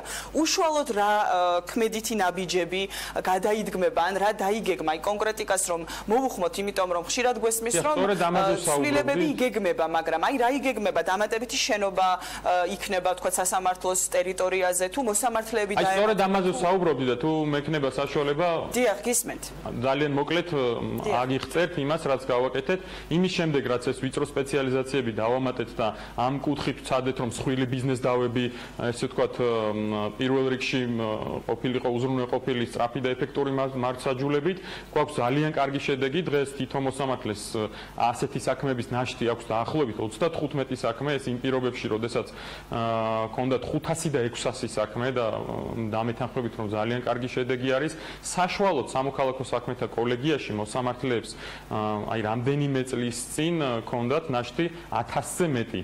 თითო მოსამართლეს წარმოებაში ქონდა 1200, 1300 საქმე. ანუ აღნიშნულმა ვიწრო სპეციალიზაციამ გაამართლა. დროთა განმავლობაში გაუმჯობესდა ბოლო პერიოდში, აი 1 წლის წინ მაგალითად ნაშთები იყო დაახლოებით 500-600.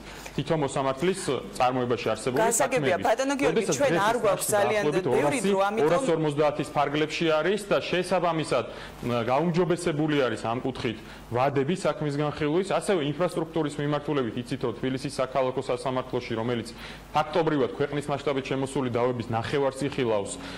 ჩვენ ვამატებთ ახალ შენობას, რომელიც როდის გაიხსნება ბატონო გიორგი ამ ეტაპზე სამოქალაქო საქმეთა კოლეგიის მოსამართლეების მოთხოვნილებას ექსპლუატაციაში ჩვენ ვარაუდობთ რომ წლის ბოლოსთვის შევა ეს შენობა 2019 წლის დასაწყისიდან მოსამართლეებს უკვე ექნებათ საშუალება რომ პროცესები ჩანიშნონ არა მხოლოდ კვირაში დღენახევრის განმავლობაში როგორც ეს დღეს ხდება არამედ მათი სურვილისამებრ და ყოველ დღეს შეეძლოს რომ ჩაატაროს მოსამართლეს სასამართლოს ხდომები. ზუსტად აი ეს ნაბიჯები არის რომელიც გვაძლევს კონკრეტულ შედეგებს.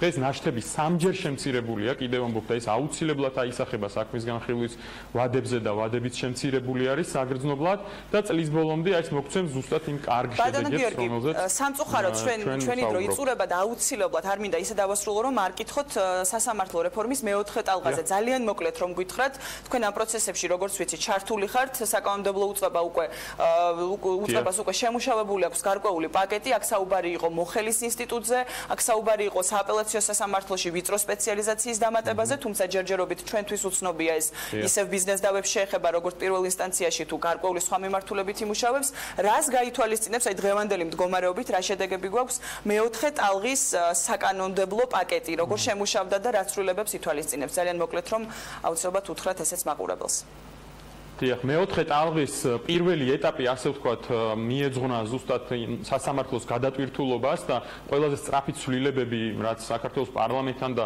საქართველოს იუსტიციის სამინისტროსთან ერთად ჩვენი შეხვედრებზე დავგეგმეთ საკანონმდებლო ინიციატივების სახით.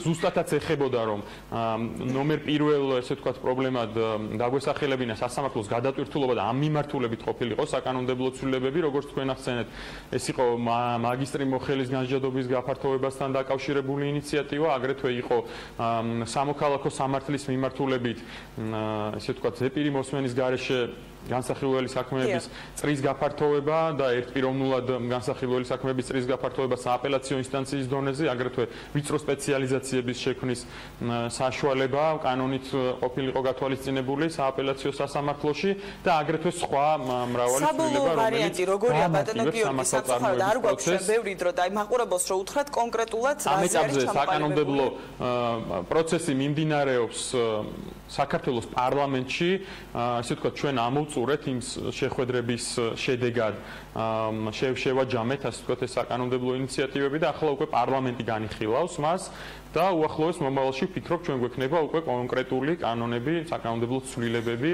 რომელიც კიდევ ერთხელ ვამბობ, ხელს შეუწყობს ამ მეოთხე ტალღის ფარგლებში სწრაფ და ეფექტურ მართლმსაჯულებას. გასაგებია, ძალიან დიდი მადლობა ბატონო გიორგი იმისთვის, რომ იღებდით მონაწილეობას ჩვენს გადაცემაში და გვიპასუხეთ შეკითხვებზე. მე მაყურებელს შევახსენებ, რომ საქართველოს იუსტიციის უმაღლესი საბჭოს მდივანი ბატონი გიორგი მიქაუტაძე იყო დღეს ჩემი სტუმარი. ჩვენ ვისაუბრეთ სასამართლო რეფორმაზე, მეოთხე ტალღაზე და იმ მოსალოდნელ ცვლილებებზე, რაც უნდა განხორციელდეს, თუმცა ჯერჯერობით მიუხედავად იმისა, რომ ბატონმა გიორგიმ დაასახელა ის ცვლილებები, რომელიც შეიძლება რომ განხორციელდეს, ჩვენ არ ვიცით კონკრეტულად რა საკითხები გაიწერება აღნიშნულ საკანონმდებლო პაკეტში, რაც ეხება მეოთხე ტალღას, ასე რომ ცხადია მივადევნებთ თვალყურს განვითარებულ მოვლენებს და აუცილებლად ჩემი რუბრიკის ფარგლებში შემოგთავაზებთ იმ საკანონმდებლო პაკეტის ბოლო ვარიანტს, რომელსაც შეიმუშავებს საქართველოს პარლამენტი. და დარწმუნებულია, რაც ცვლილების პროცესში დაგვაკლდება ინფორმაცია ამ მიმართულებით. მადლობა ელენე ჩომახიძეს საინტერესო საუბრისათვის. საქმიანი დილას ამით ვასრულებთ. წინ გელოდებათ ქალების ნარატივი გვანცალხიძესთან ერთად და რა თქმა უნდა ზუსტად 15 საათზე უნდა დაელოდოთ საქმის ყურს ბექაბაციკაძესთან და დავით ჯალაყონიასთან ერთად. ჩვენ შევხვდებით ხვალ დილით 8 საათზე ისევ ტელევიზორის ეთერში.